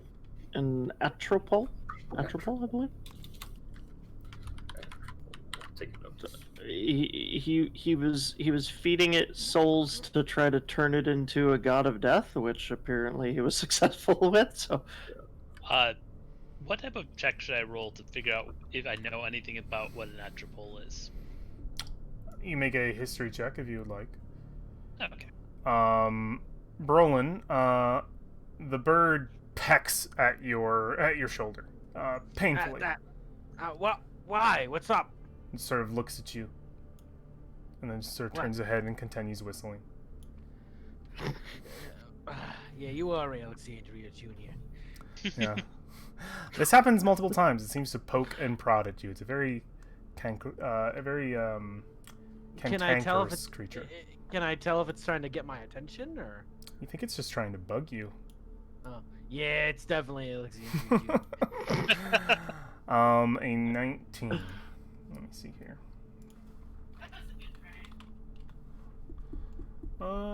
Let's see what I can find for you, because that's a pretty good roll.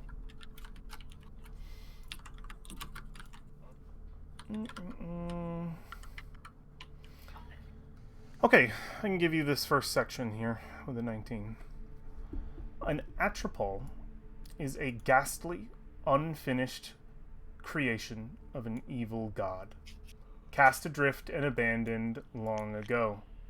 Atropols can also be formed from the dead husk of a living god, well, once living.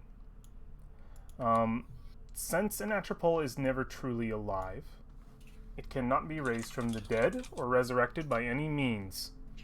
Even divine intervention cannot breathe true life into this hateful, miserable horror.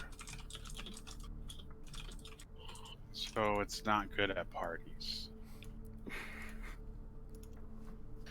Depends on the party, I guess.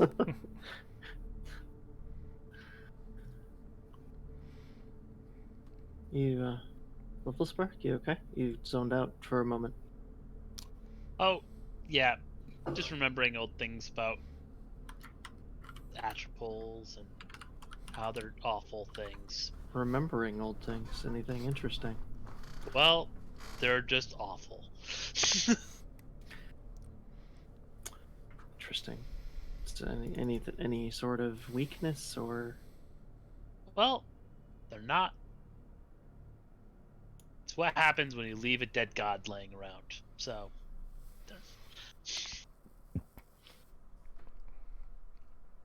Can't say I would know anything about that, unfortunately, but It happens way more often than you realize. coming to find So- that out. At least once then. At least once. So, this tomb was created to feed the Soulmonger more? Sounds like it's a funnel. Anyone that gets caught inside is food. Sarah Rock took off at some point. Do we know if it's even here then? It has to be. That's what the book said. That it's in the tomb with the Sohn sisters. It also said the Sohn sisters were coaxed here and resided with the Soulmonger in the tomb. So That would explain why Okay. been dealing with them in here. well, I was wondering if maybe the other room with the maintenance crew had any sort of lay of the area. We could go ask them for a map. I'm sure they would oblige. You are more than welcome to say hi, but we may need to follow up with violence. I do enjoy how we ask questions. Well, I can ask Alexandria Jr. if she knows anything about the tomb once I have a long rest and I learn how to speak with animals. I'm not Taking sure that's it. gonna go. I just from watching your hippie bullshit last time. I don't think that's gonna go well. I also don't think that's considered an animal. Oh, it's actually alive. Yes, I can see that it is animating. No, you look a little closer. It's not necromantic. It's straight. I don't get it either. All right, I want to look at this thing. The bird? Yeah. Yeah. It's named after you. Do you want to make a history check or an arcana check? What's your... I would like to make an Arcana check because I'm convinced this thing is magically operated because it looks like it's dead. Yeah, go for it. All right. Oh, boy. Okay. Hell yeah! A very interesting specimen here. This is the result of someone experimenting with how far they can go with illusory magic. You believe that an illusion was cast on this living bird, this living exotic bird of Chult, to make it look as though it had its feathers were gone, its flesh was gone, its organs gone, only bones remaining. Then the caster, whoever they may be, Withers or perhaps a different one, went so far as to push the boundaries of the illusion school and make that illusion real. So, this creature is a living, breathing bird of Chult, but an illusion, a permanent one, has been cast upon it so that it actually takes this form. It is made of bone now, but it is somehow also both alive and not alive, because it shouldn't be able to be so. You think it would fetch a pretty penny, probably like 750 gold to anybody who would be interested in such a school of magic and practitioners within that school. Well, it is certainly a fascinating thing. Definitely, as I suspected, not at all what you think it is. I am comforted in knowing that you are incorrect in every single way. But you trying to talk to it might prove to have some result. And I would be curious what that is. You may Just swear proceed. at him.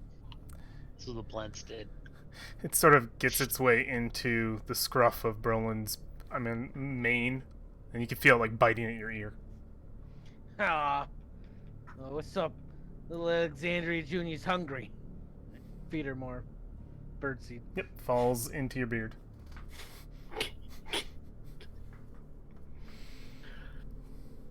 Well, I'm pretty sure we top to bottom this room. What's that thing in the corner? The cage. The bird cage. Okay, the bird cage. All right. Did anyone look at the hands that are wandering around doing stuff? Yeah, you could spot any of them. They are stayed away from those. They are they are just crawling about. They're very spider-like. They move out of the way of anybody getting close, and they seem very skittish. They look like this.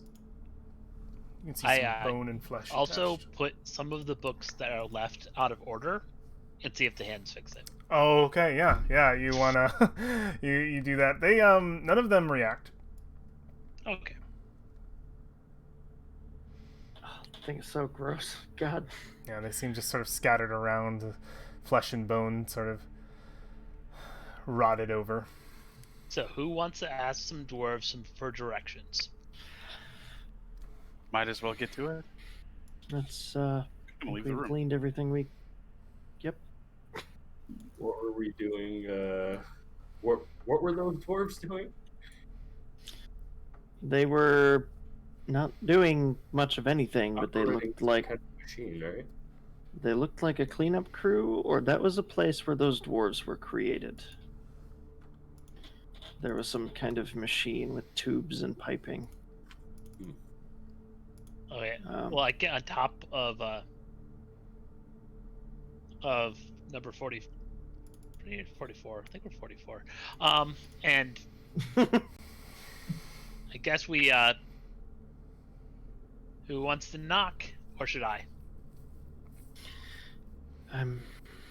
You're welcome to do as you please. I didn't see anything larger than those dwarves in there, other than the giant steel cage.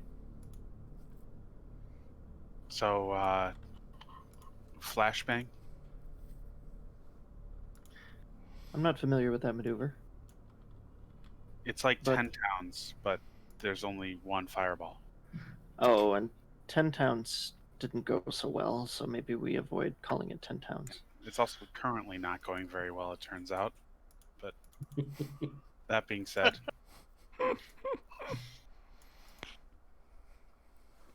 I guess I slam open the door and go, knock, knock. Can we have some directions? Yeah. For The door slams open. my prepped fireball. It wasn't even prepped yet. The door slams open. Me and my character both feel robbed. I've never felt more Alexandria right now. I kill Brolin No, what? Trust me.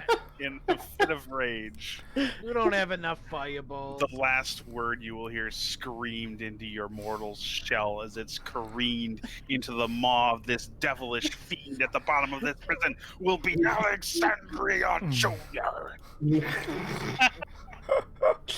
They all turn over immediately. Oh, I don't even have the music for this level going. I've got the general music. Okay, let's get the music for level 2 going. Okay, cool. It's pretty similar, so we're good. They all turn immediately just at the sudden sound of the shuttering of the door. Metal against stone, they all turn to look, and you see the masked faces of the tomb dwarves in the midst of their work in this chamber. Does anyone need me to re-describe what this looks like within here? Mm-hmm. Go ahead. Use it. Sure. Did you say something, Alexandria? I thought maybe if you could post like a description of it if it's available. Oh, absolutely. But if not, No, I can. It's just gonna be a copy paste. Boop. that works totally fine. Yeah, just something I can refer to. Old wooden benches and shelves along the walls of this chamber are covered with gears, chains, trap components, and cages filled with rats. Lit iron braziers hang by chains from the ceiling, and along the north wall, a steep dais is set with a bulky contraption, an iron maiden of sorts, attached to a network of steaming pistons, tubes, and bubbling vats of blood. 5 masked dwarves operate the contraption. Oh, they make the golems here. See? That's totally it. Yeah, they all turn immediately to slam, and then as they see it's you see the gnome, and you shout, "Do you guys have any directions?" Is that what you said? I would like some directions, please. Yeah. They immediately, after looking over and you shout that out, they all just sort of slowly back to their work. You see them, they seem to be pulling on chains, levers, you see tubes filling up and pouring into the walls. They seem to have just recently made the last few actions of their experiment, and they turn towards the they all turn towards the Iron Maiden and begin to slowly sort of walk towards it. Can I don't think we need to stop them. I am going to throw a fireball if another one steps. Oh, they all keep moving. I'm throwing a fireball. Okay. Stop! Yeah, they don't seem to hear you. Go ahead and throw it. No, I'm saying to you, stop moving them. They are moving. These happen in mere seconds. Roll initiative. Everybody, roll initiative. Whoa! Youch. Yeah. Initiative. You can keep that roll for damage too if you'd like to. Fuck. Hey, Brolin. Quick, Brolin, charge in there and hold one of them down. When you roll a natural 1 for your initiative. It almost feels like you've That's been on okay. vacation for a week. I and a think half. this room's about to be filled with fire. That's also true. Yeah. You definitely don't can want to be see anywhere her. near them. Yeah, you can That being said, Brolin, you should go grapple one. Yeah, you can go first, Brolin, if you'd like. Quick, Alexandria Junior. We gotta hurry. Brolin is going to cast Entangle. Actually, I think for this to make sense, Alexandria should have her fireball go off first. I'm thinking like how weird it will be to be in combat and have a fireball not have gone She off. did initiate initiative. Yes. Let's have that. Yeah. Let's have that begin that way. That makes the most sense because I'm like trying to think of how weird that is. You awesome. want it on these 4? I believe it can get these 4. Can it get It can more? totally It can get get it can get all of them. Yeah, because it is a 4. It is a It's a 4 40-foot by across 40 circle. foot across circle. Yep. So you can catch all of them. So they'll have to make a save, starting with the one on the top and moving down in order from top to bottom. This is dexterity, so top. Next, just gonna roll 5 rolls here. Just get them out so I can see them. Wait, that circle? One of them, two of them passed. The last two. Yeah. Okay, so it would be. That would be, what was it, 32? 32. So it would be 16 points of damage for halved. Yeah. Let me just confirm their weaknesses if they have anything. And do you want to catch the Iron Maiden in it? You can, it looks like. I mean, I'm assuming the Iron Maiden will not be damaged at all. Yeah, but whatever inside of it might be. Or we could leave it closed permanently. Or I could attune to it with my manual of Flesh Golem. Supposedly. Yeah, It's I a think, theory. I think you'd have to be attuned to that item. Maybe I'm not sure how that works. You'd have to tell me. I'll look it up. Go for it. Manual of Flesh Golem. Yeah, I think Is you it have to. flesh or clay? It's golems, and then it's just a type of golem that's in the book. Yeah, I think that one was clay. I think it's. Yeah, I had think the it, clay yeah, fixings. scanning it over, Kyle, looks to be just for creating them. Yeah, so to make your own. Okay. It's a build your own golem. It's a build your own golem set. He sponsored just by picked Lego. up a Gundam kit from Bandai, you know? I just have to do some damage here as this blast goes off, and we'll switch everything. So the ones in the back only take 16. Oh yeah, I was checking to see if they have any vulnerabilities to fire. No.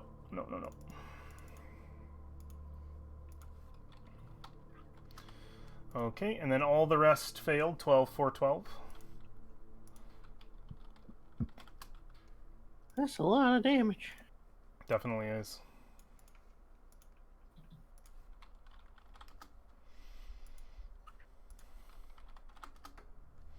Okay, these are immediately bloodied.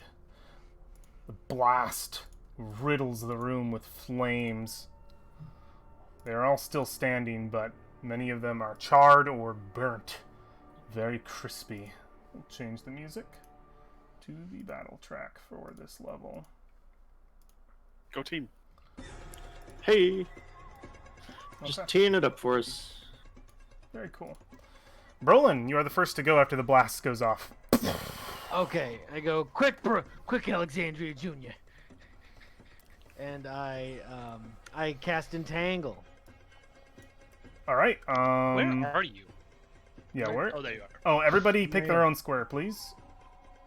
Make sure you're in your own square. We have some things sharing squares. Oh, I'm on top of the dog. It's part of it. I think in combat it has to be in its own square. You can cosmetically be on top of it, but it does need to be in its own square. Well, Because I'm mounted. our It's Yeah. saddle. It's a medium creature and a medium no creature, balls, so they can mount. they can medium mount it. Okay, Yeah. sure. Okay, that works. I didn't know. Yeah, I didn't know if that was a real like mount situation. That works. Have you looked up mounted combat and how that works? Oh. I can. I was gonna jump off of him Okay. as part of my action. If you are on him during combat, do be sure to read those rules for me. Yep, I'll look him up real quick, just Cool. in case. Cool. Because there's certain things that he will suffer if you attack. Like I don't know. You have to. Yeah, just read it. You want I to think cast. mounted combat protects him more than more is how mounted combat works. You want to cast entanglement.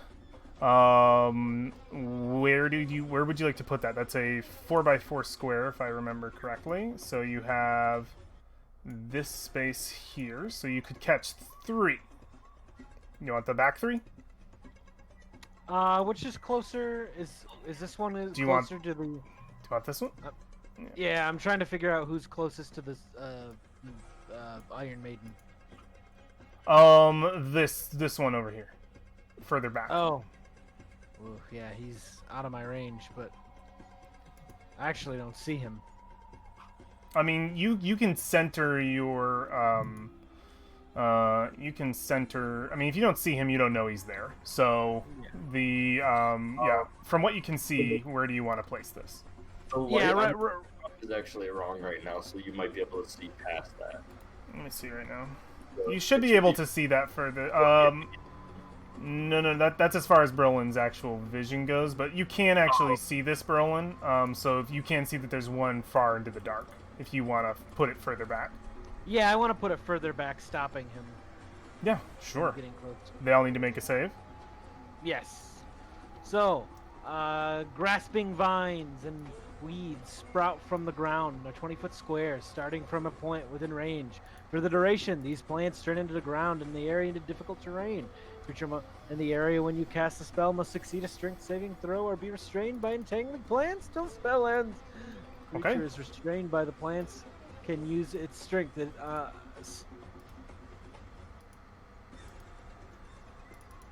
Oh, do they get What's your DC? advantage? My DC is 14. Okay, 2 of them are able to pass and are not affected, but this one right here is restrained. You said, Yes. And that counts as difficult terrain. and this counts as difficult terrain. Perfect. We know what that is. I'm gonna just change it to green, so in case we get multiple anything on here, we know what's going on. All right, so those roots immediately come up. They're able to grasp around one of them. That's your action, Brolin. Yes. Anything you'd like to do with bonus or movement? Bonus? No. He's gonna hold his action. Okay. Well, you spent your action. Yeah. I'm Just turn. You don't. Yeah. Yeah, It's yeah. on my turn. Whiffle Spark. Okay, I just looked up mounted rules. That's super easy. Does he go on your turn? He Or goes does on my turn now. Okay, so he does not roll his own initiative. Roger. He doesn't roll his own initiative anyways. He goes on his regular initiative. He goes after me. Wait, so does he roll initiative? Never. Nope. So he always just goes after you. Yep. Good. Yeah, we're That's good. is written Yep. into the rules for him. Perfect. I just want to But make sure that's when how he's that works. mounted, he goes to the same time as me. Exactly. Perfect. So I'm gonna use my action to shoot the closest one. Okay, the closest one to you, absolutely. You can click and drag too if you want to move both you and Fenrir. Yep, I got it. And hand crossbow. Bam. All right, a 10 will not be able to. It strikes into its pistol, right? It's a pistol. Yeah. It goes off and seems to just pelt into the leather of this creature and kind of turning to arcane smoke across the armor. I will use my second shot. Okay, same one. Yep. Okay, that one goes through. The arcane sort of twine within, holding together to hit it for 7 piercing. Let me see really quick. These Magical guys, piercing, and it's magical, correct? Yep. Perfect. All right.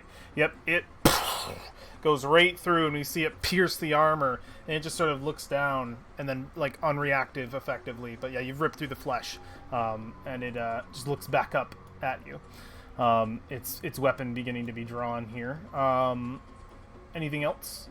I'm gonna rush forward to here with both of our movement, and then I'm going to jump off with half my movement here. Okay. And then Fenrir is going to use his magic bark at him. A magic bark?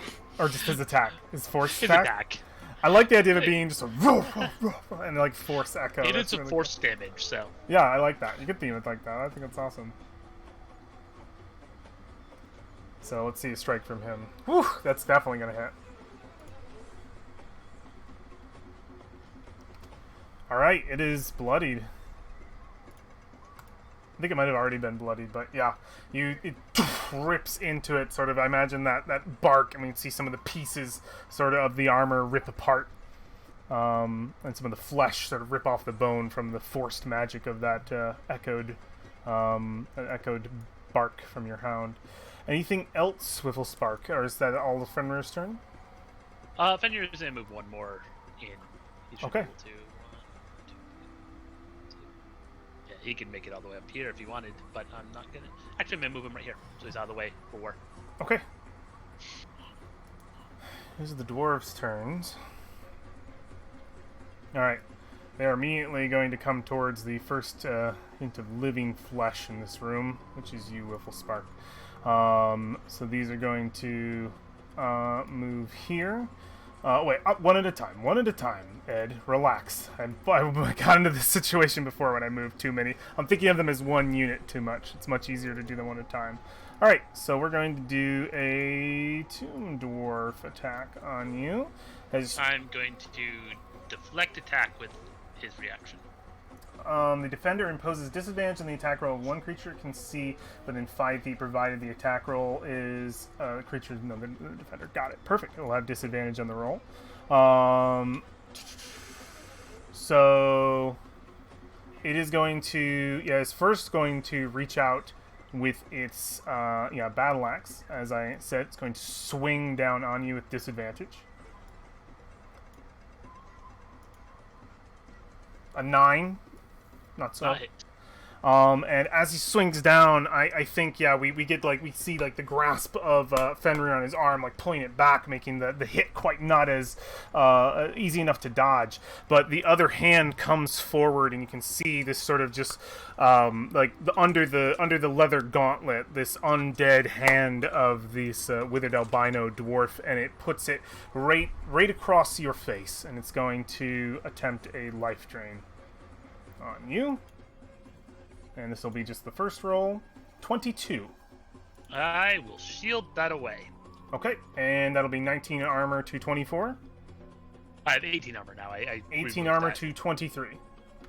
Yep. Okay, spend the spell slot, and it does not hit you. It goes to touch out towards your face, and you immediately put up a magical barrier that blocks the hit. All right, this next one is going to come up and do a similar thing to you. Battle axe. This is the one you shot too. So battle axe for a crit. Well, that one does actually hit, just barely. It'll be a 17. Well, it hits no matter what because it's a crit. So 17 points of slashing damage as it brings down this axe right on you with full spark. And is going to reach out with the other hand and attempt to grasp your face. Go ahead and apply that damage. I'm just looking to see if there's anything I can do to stop him. Real quick. Good. Okay, let me know if there's something.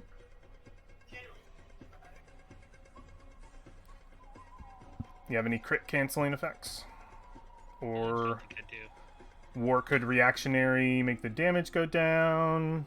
Can't do that. Can't do I that. am not raging yet. Okay. Alright. Fine. Then go ahead and apply 17 points of damage. All to right, your we rolled low. You're my buddy here. Low initiative. And it is the... Alright, and it is then going to attempt the life drain. It still needs a 23, so... Yep. No. It is unable to do so. Alright. This is difficult terrain, correct? Dustin? Yes, it is. 20 feet, 25, 30. With its action, it will take a lever and it down. And this one will move out. Should be 10, 15, and with its action, the other lever down. On either side of this this abomination of metal and tubes. You see all of the liquid that was filled in the tube immediately within the next few seconds pour into this vat, into this what was it called? A Iron Maiden. And we can almost. I think we can like see on the sides just for flavor, like the green begin to fill up. We're in Noxramas. It's literally a golem mold. They're mass producing golems for this crap. And then this one would need to make a strength check to get out, correct? Yep. Let's see here. Yeah, it is going to. You know what? It's not even gonna try to move. It's just gonna pull out its crossbow, and it's going to fire at. Oh. You know what? He's gonna fire at Fenrir. So he'll make a shot at Fenrir here. Armor class on Fenrir is doesn't matter, doesn't hit. Ping! 15, though. The bolt goes to the side. All right, Valfine, it's your turn. You hear the explosion. Is Victor in this fight? Yes or no, guys? I don't see a reason for him to be. I think we'll be okay. We got to start off with a fireball. He's out of the fight. Excuse me, Victor. 1 second. 5, 10. Oh dear. 15. I can step into Alexandria space, right? Just for the moment. 15 to 25, and then 5 feet out. Yep, that would be. You could step into her Yeah. space for the moment. 25. And the one that I see here is engaged with Fenrir, correct? Yes. I will attack him. Okay. And Wiffle Spark. And Wiffle Spark. 10, 15. Yeah, I got range. Alright. Let's do it. So I think Flavor it is like skidding past Alexandria on the floor, and like as she goes by the door, she drops an arrow down the hallway. I think you should just slide right through to the other side. 16? 16. That hits. And I get sneak attack because it is engaged. Indeed. Oh, pow. Woo! How do you kill it? She's totally like sprinting down the hall after she hears the fireball go off, and she skids on her knees and does like the over the back, sort of pops one like an arrow off and continues sliding, and it goes, but still seems to like hit him like between the eyes through the brain.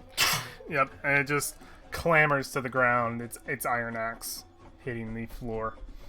Yeah, so she'll put her foot out and skid to a stop right here, and kind of hand on the wall just for a second. And that's the space she'll end her turn in. Wonderful, wonderful. All right, it is the end of your turn. Yep, that's all I got.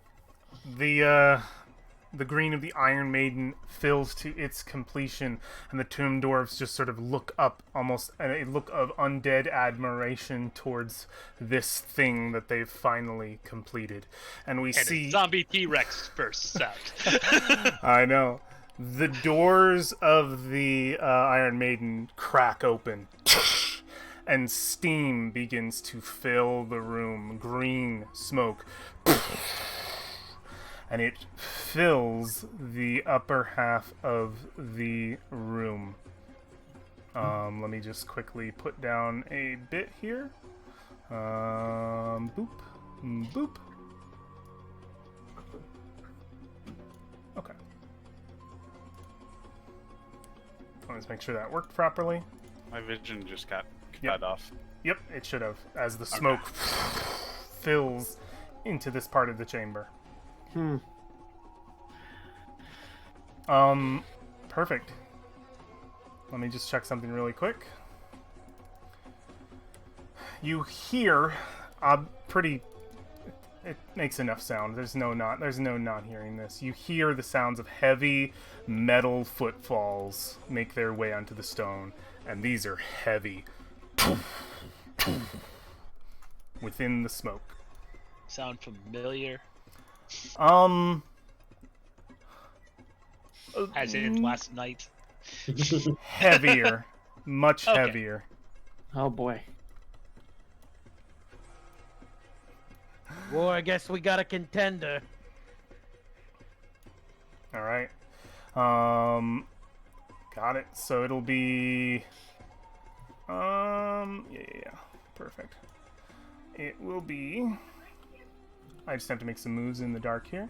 Your entangled circle. How does that work? When something first enters it, they have to make a save? I think just in the cast. Yeah, Just in the and now it's cast. difficult terrain. Perfect. Yeah, it's just difficult terrain. All right. So let me just get this. So it'll be all right. 15, 20. Yeah, 5, 15, 25. And then it wouldn't be able to go any further unless it decided to dash, which it will. All right. Actually, no. Yeah, it would. I think, yeah, this is all for dramatics. It works because it can make its way out. We see clambering out of the mist a hulking figure. It stands quite large. Probably the biggest it could be for a medium creature size. Very almost warlike in its size as well. But as it steps out of the mist, and you see sort of shadow this figure, you see something similar to what you saw before, but you see that the armor looks thicker, and on its back look to be these tubes, green liquid still filled within its each of them, sort of trailing behind it into the smoke. And you can see that there are all these sort of thick different plates completely covering what openings there were previously in the flesh. You see that there is no helm to this tomb guardian. No, you see the mangled, almost I'm gonna say Jabba the Hutt fat level face, I would say that, just sort of like pouring over of what looks to be a humanoid man. His head stitched in different ways, his eyes sunken just a few millimeters into their sockets, and you can literally see the eyelids almost hanging over. The hair is matted and rotten, and you see what seems to be probably an Aluskan human male. And their form has been completely manipulated and changed, bloated, like they've been filled with juice. Does he look like that paladin we saw in the paintings? He does. Oh. And he takes out from behind him, and you can hear the metal scrape against rusted metal, a huge long sword. And you can see the runes of Lathander across each of them, all scraped out and replaced with skulls of the tomb. The actual face of the tomb. They've all been scraped over. His sword disgraced. And he lifts it above his head, almost puppeted by strings, and you can see the actual like green, because there's literally like the green pipes going down his arm. It just pulls it almost all the way up, and it comes swinging down on Fenrir. The first thing it has come across. Didn't he use his dash? Okay, what's his dash? I said, didn't he? He did use his dash. You're right. That's just thematic. He just swings it up over his head. His dash was used. Thank you. Alexandria. Fuck. Yeah, we don't want him to dash and then attack. That's unfortunate. Also, because this just happened, Alexandria is going to shoot Felfine a side eye and murmur, "Show off." Before then seeing this giant hulking metal thing and going, "Yeah, okay." Well, I know how to solve that problem. I hear something large in there. What is it? It's not a problem for long. Casts. Not magic weapon. Oh, jeez, I was like, ooh, magic weapon. Interesting. No, it's infinitely more boring. Magic missile, and those are all the missiles, or which one is the missiles? I see I see 5 missiles, and I see 3 missiles. We're going with the 3 missiles, the 12. Okay, the 12. All right, yeah, they soar out, making their way underneath the armor. Perfect. That'll be my turn. I'm pretty comfy where I am right now. Pierce into it. It seems unaffected for the most part. That there's a lot of meat to this thing if it did. They pierce in. Did my GM just tell me this thing is resistant to force damage? I did. Think he just told me it's resistant to force damage. I did. Nothing is resistant to force damage. I'm stepping around the corner. She shoots them out with complete and utter confidence, and then watches it negated and just slowly slides like a piece of heavy stone across the floor. It's like the generic nothing is resistant to it. Well, this is resistant. I guess there's one. There's one. Yeah. There's always a first. That is my turn. Oh, okay. War. Yeah. Okay, so I think my light range is off because I couldn't see the second half of the room. I should be. Yeah, you cannot. Right. So you cannot see the second half of the room because it is filled with smoke. I have blocked that out. Yep. But I think it's still another 40 of dim that I should be able to see past that. Well, you. I think you can't see No, it now. the room, the other half of the room is Yeah, just I wouldn't. opaque. Yeah, I know. Like now. But Yeah. before smoke came out, I couldn't see that. Oh, side of the interesting. room. Let me just quick check your lighting really quick. Legacy lighting is 40 and 40. It Should should work. be 40 and 80, right? Oh. Yeah, it should be 40 and 80. Yeah. Okay, yeah, 40 and 80. I think so. Got it. Cool. Yeah. Got it. Okay. So with that, I'm gonna bonus action rage, and then I will move to here. Okay. Yes, you can do so. There's a body, but I think I don't know if a body would impose. You're fine. You can get there. You're still well within his. He's Yeah, well within right. the range. I'm just trying to think if a body Yeah. would be extra 10 feet or not. Probably. Yeah, I could go around it and go through Fine. fenders. I honestly don't think it would be. Yeah. So, and then I am going to,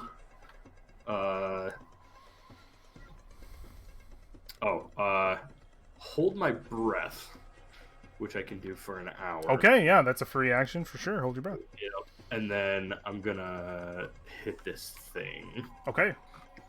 with reckless attack, I think. All right, go for it. So, advantage 23 to hit. That hits. Nice. Hell yeah. And then, okay, I have Tick the Rage. Cool. 20 damage.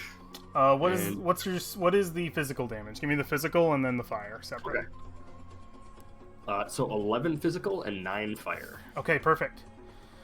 All right, yeah, you swing out. You feel your axe strike against the metal, and it's just a like right into it, and it digs in a few good inches into the steel of its armor as the fire wisps from the blade and sort of unleashes onto your foe. It cascades across the armor to no effect. Ooh, okay. The opposite of the previous ones. Alrighty. It just sort of the eyes turn inside their sockets. Just they're very small for the face, just towards you. Okay. So he's ancestral protected now. Yes, he is. Because I hit him with an attack. So second attack will do as well. 13 to hit. It will not connect. Alrighty. And then I'm gonna action surge. Okay.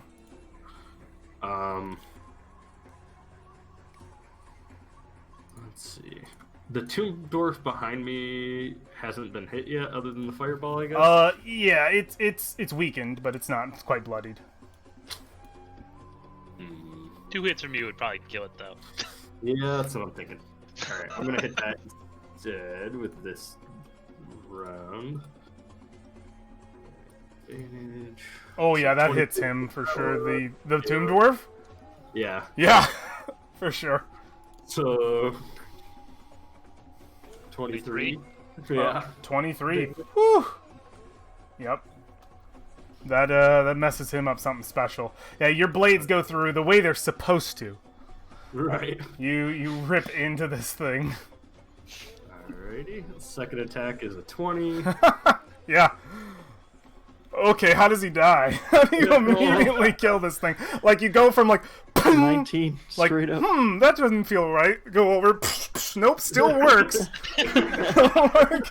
Still definitely works. Yeah. Fucking classic. Yeah. Nope. Just murk that guy, and then yeah, I think that. Okay, bonus action for rage. Okay. I think turn. I will move to. Let's see. I moved 5, 10, 15, 20. I'm gonna move to here. Okay. Skirt around this guy. Yep. All right. Excellent. And it would be Brolin's turn. Well, he's dead, right? Who? The giant war colossus. He's No. Oh, He's No. super alive. barely touched him. He barely touched him, and he turned over and murdered a tomb dwarf to make sure his axe still worked, and it definitely does. Oh, I misheard that then. I thought war action. Okay, never mind. No, no, no, no, no, no. Mm. Ooh, okay, that might be a little bit of a cause for concern. All right, well, Brolin's gonna bonus action, hide behind Alexandria.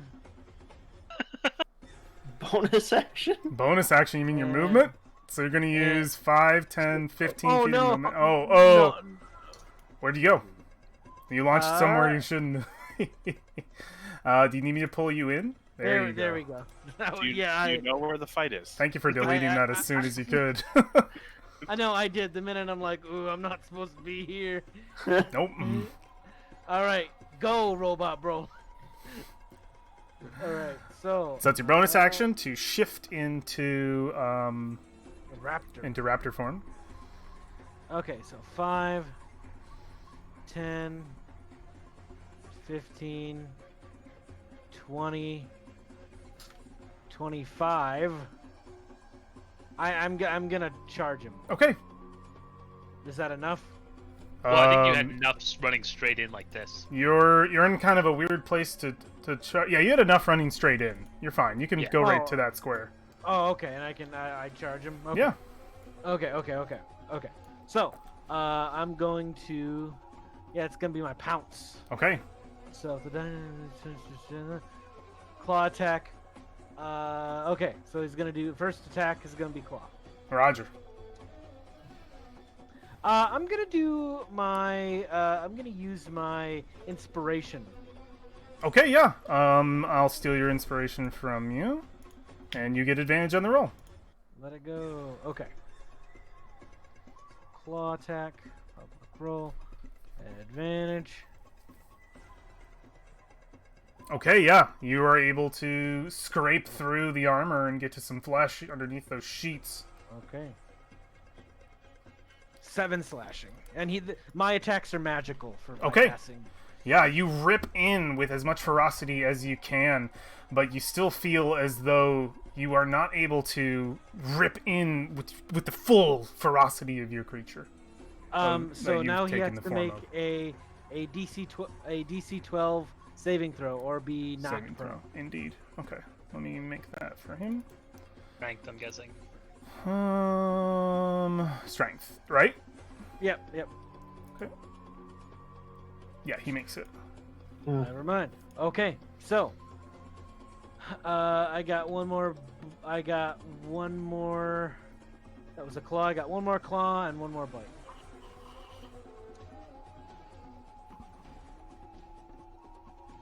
Okay. Oof. Right against Bam, armor. bump stuff. All right. Ooh, no. Yeah, it just rips in and is unable to connect. You will not get a fourth attack because you did not successfully make the one thing. Yeah, so just a lot of your scrapes. Only that first one were you able to get in anything. Okay. Yeah. Turn. Yeah, that's my turn. Yep, the albino raptor doing its best. Whiffle spark. Well, I guess I shoot the thing. Okay. Fire away. Show you what medieval armor is like against a firearm. That hits 100%. Ah, yes. Woo! Very nice.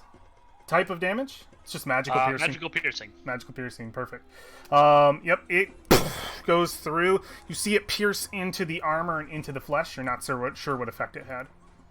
Okay, then I shoot him again. Enough shots, will make it. That hits again. Oh yes. Man, hitting good.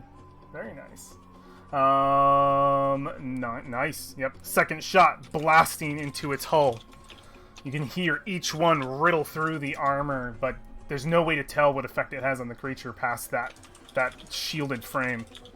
Okay, then I guess I'm just gonna use bad force damage on him with Yeah. miss.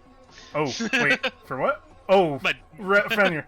Yeah, he lets that bark out again. Whoop, whoop, whoop, echoed out, and it doesn't seem to take any effect. And Fenrir looks like frustrated, turning his head, growling. Anything else on your turn will spark movement. You have spent none of that. I will step back around this table.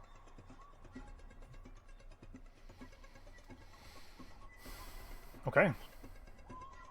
You get back around that table. You taking cover behind it? Yeah. Sure. Why not? Okay. Okay. Perfect. Oh,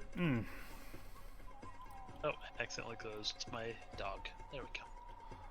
All right. See some tomb dwarves. Make the at least one make their way out of the mist and is going to attack. I think he's going to attack you, War. He's got the axe out. Make a strike in your direction. What do I have to hit? It has advantage. Oh, I have 20 okay. AC. 20 AC. Perfect. Has advantage with its battle axe. Because I reckless attacked. Oh, Not going to hit. And then it's going to go for a life drain. With advantage. Alright. No hit. You good. Oh, He's got a lot of AC, so Oh, yeah.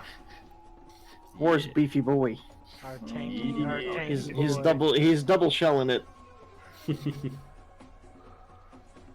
Oh, wait. Yeah, yeah. He uses the shield see him and moving. another shield. Haha! But behind my shield, there is but another shield. The second one will do something similar. Okay. So we're going for a... Oh, no, wrong one. We're going for some more battle axes.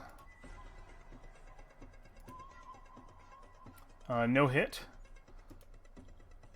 And it's going to go for the life drain. That will hit. Ooh. Anything you can do about that? I'm gonna check my spirit shield if I can use it on myself.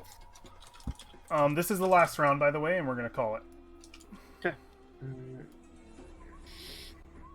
If you are raging in another creature you can see within 30 feet, he takes damage. So I cannot do that. Okay, so you will take 4 necrotic and then make a con saving throw for me really quick. Con save. I forget if I have. I think it's just strength saves I have advantage on, right? For Yeah. I believe so, yeah. You're good. You're unaffected. Oh, you're fine though. Yeah. This one here is going to also make a swing on you.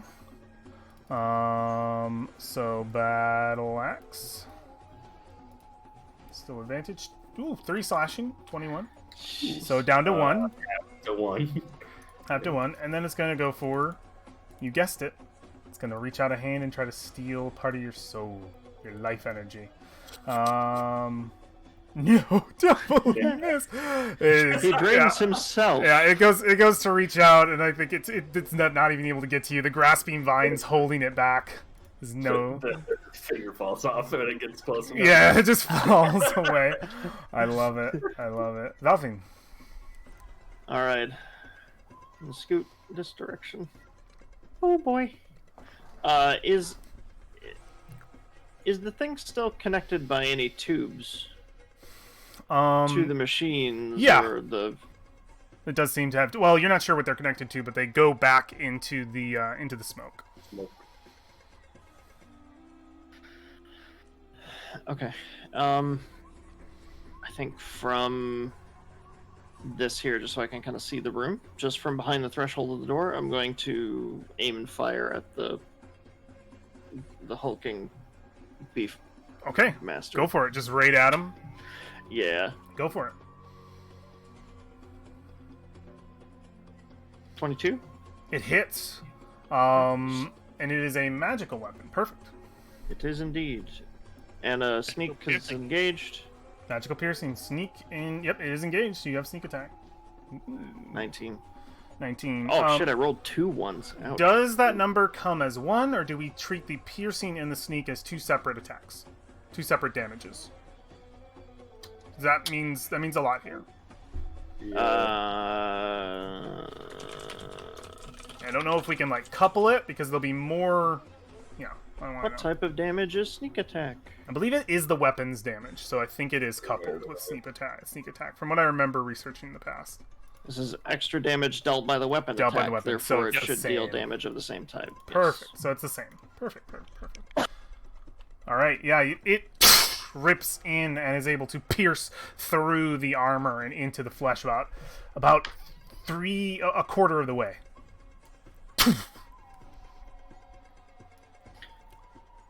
What we don't know is And there's in my turn, a smaller one of those inside of the big one. it's 3 kobolds in a chunk of coat. armor. Yeah, the chunk of armor. Sneaky kobolds, you almost got us. Kobolds. I have to look up a name really quick because I want to use that name of this individual. I remember what their name was. It was Sir something. I will have it right here. Okay. Yeah. Here we go. Let's see. Beep, beep, beep. Yeah.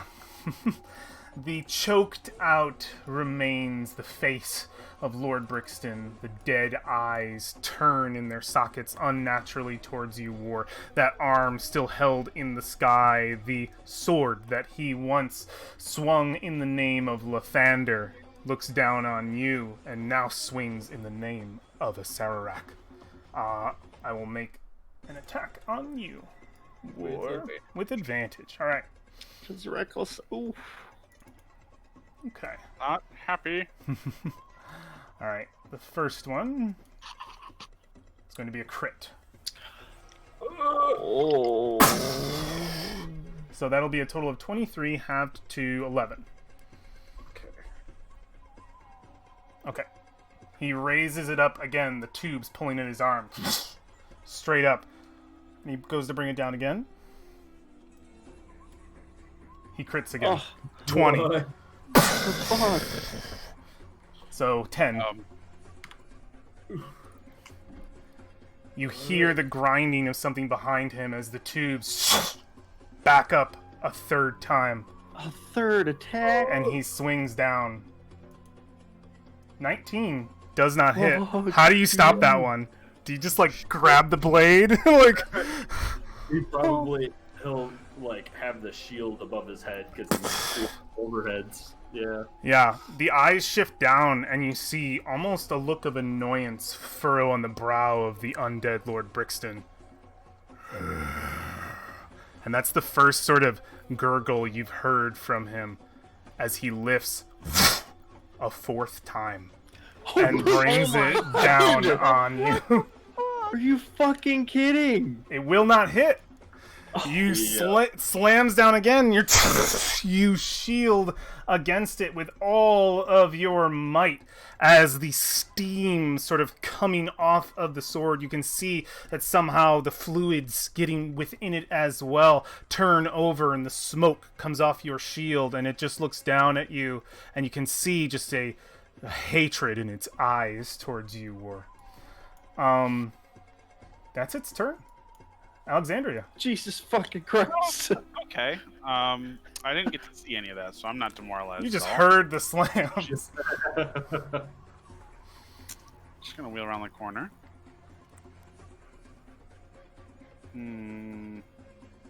Ugh. Considering how my magic missiles work, I'm seriously considering just giving Valfine haste and stacking sneak attack You'd like damage. We could do that. Make an Arcana it- check for me, Alexandria, real quick with that assumption. Let's see if it's solidified. I wanna know. You think that your magical effects have done something to it? It just seems to have some sort of innate resistance to the arcane.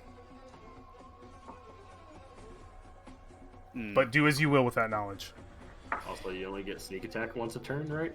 Yes, and Once, on the yeah. I mean, on the yeah. first actual connection. So I will get to attack again, but that's again Right. at resistance. Yeah, if I can get through. So unless you have Helps like, you get through though. For sure. yeah, more Extra chances chance. are always better. Okay. I would say haste war because he get another. I have to touch war. Oh shit! to haste touch. for. Okay. Hey, Yeah, he's we're gonna only take 5 feet of your haste to movement. touch. You could haste Wivel Spark as well. He would get multiple attacks. Spark has done some work. He has That's shot true. those arcane blasts through. Are we so entirely we- confident the machine he's hooked up to isn't like improving his fighting power? That was my. You No, can't I- see it because of the smoke. Yeah. I Do was you think looking it's to worth see if the. wasting a fireball to attempt to see if there's any effect? He's got 4 attacks. Can you Probably. hit Hold that on a s- fireball, hit the machine and some of these dwarves? It is Unfortunately, obscured I in mist. never did get to see the end of the room, so I don't particularly know where the end of the room is. Oh. Yeah, you need to see the center point that you're casting at, I Yeah. believe. Yeah. Okay, Just so the center point. So you could go 20 feet into the mist. Okay. Catch everyone. It would catch Yeah. everyone, yeah. Okay, so I think what we're gonna do is I'm going to cast Flaming Sphere. Ooh, that is That's a. the I have a, good choice. I have a token for that. Alternatively, you could haste the dude and drop haste. No, Force him to lose a turn. Flaming Sphere never gets used, okay? Let's get Flaming Sphere out here. I like it.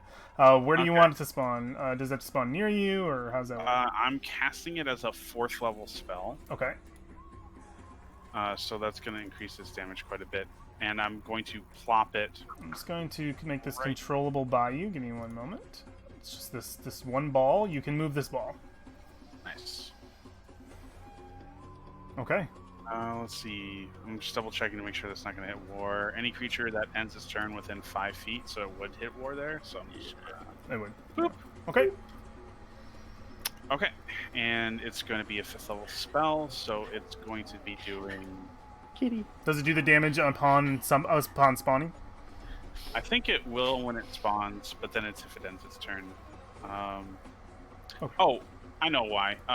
Because I can use a bonus action to hit something To and ram. then do damage, which is Yeah. what I'm gonna. Yeah, the initial damage is ram, and then it's AoE if it's ending its turn there. Yeah. Perfect. Cool beans. So 2d6 normally, and then I'm casting it 2 levels above it, so it's gonna be 4d6. 4d6. And it needs to make a dexterity saving throw. Okay, dexterity saving throw. It is. Let's see here. No, it fails. Sweet. So yeah, it'll take the full 15, assuming there's no resistance. What type of damage? Fire. All right, the flames just like strike against it, and they sort of just ripple across the armor of the creature. It is immune to fire. War's fire attack gave that off last time he struck.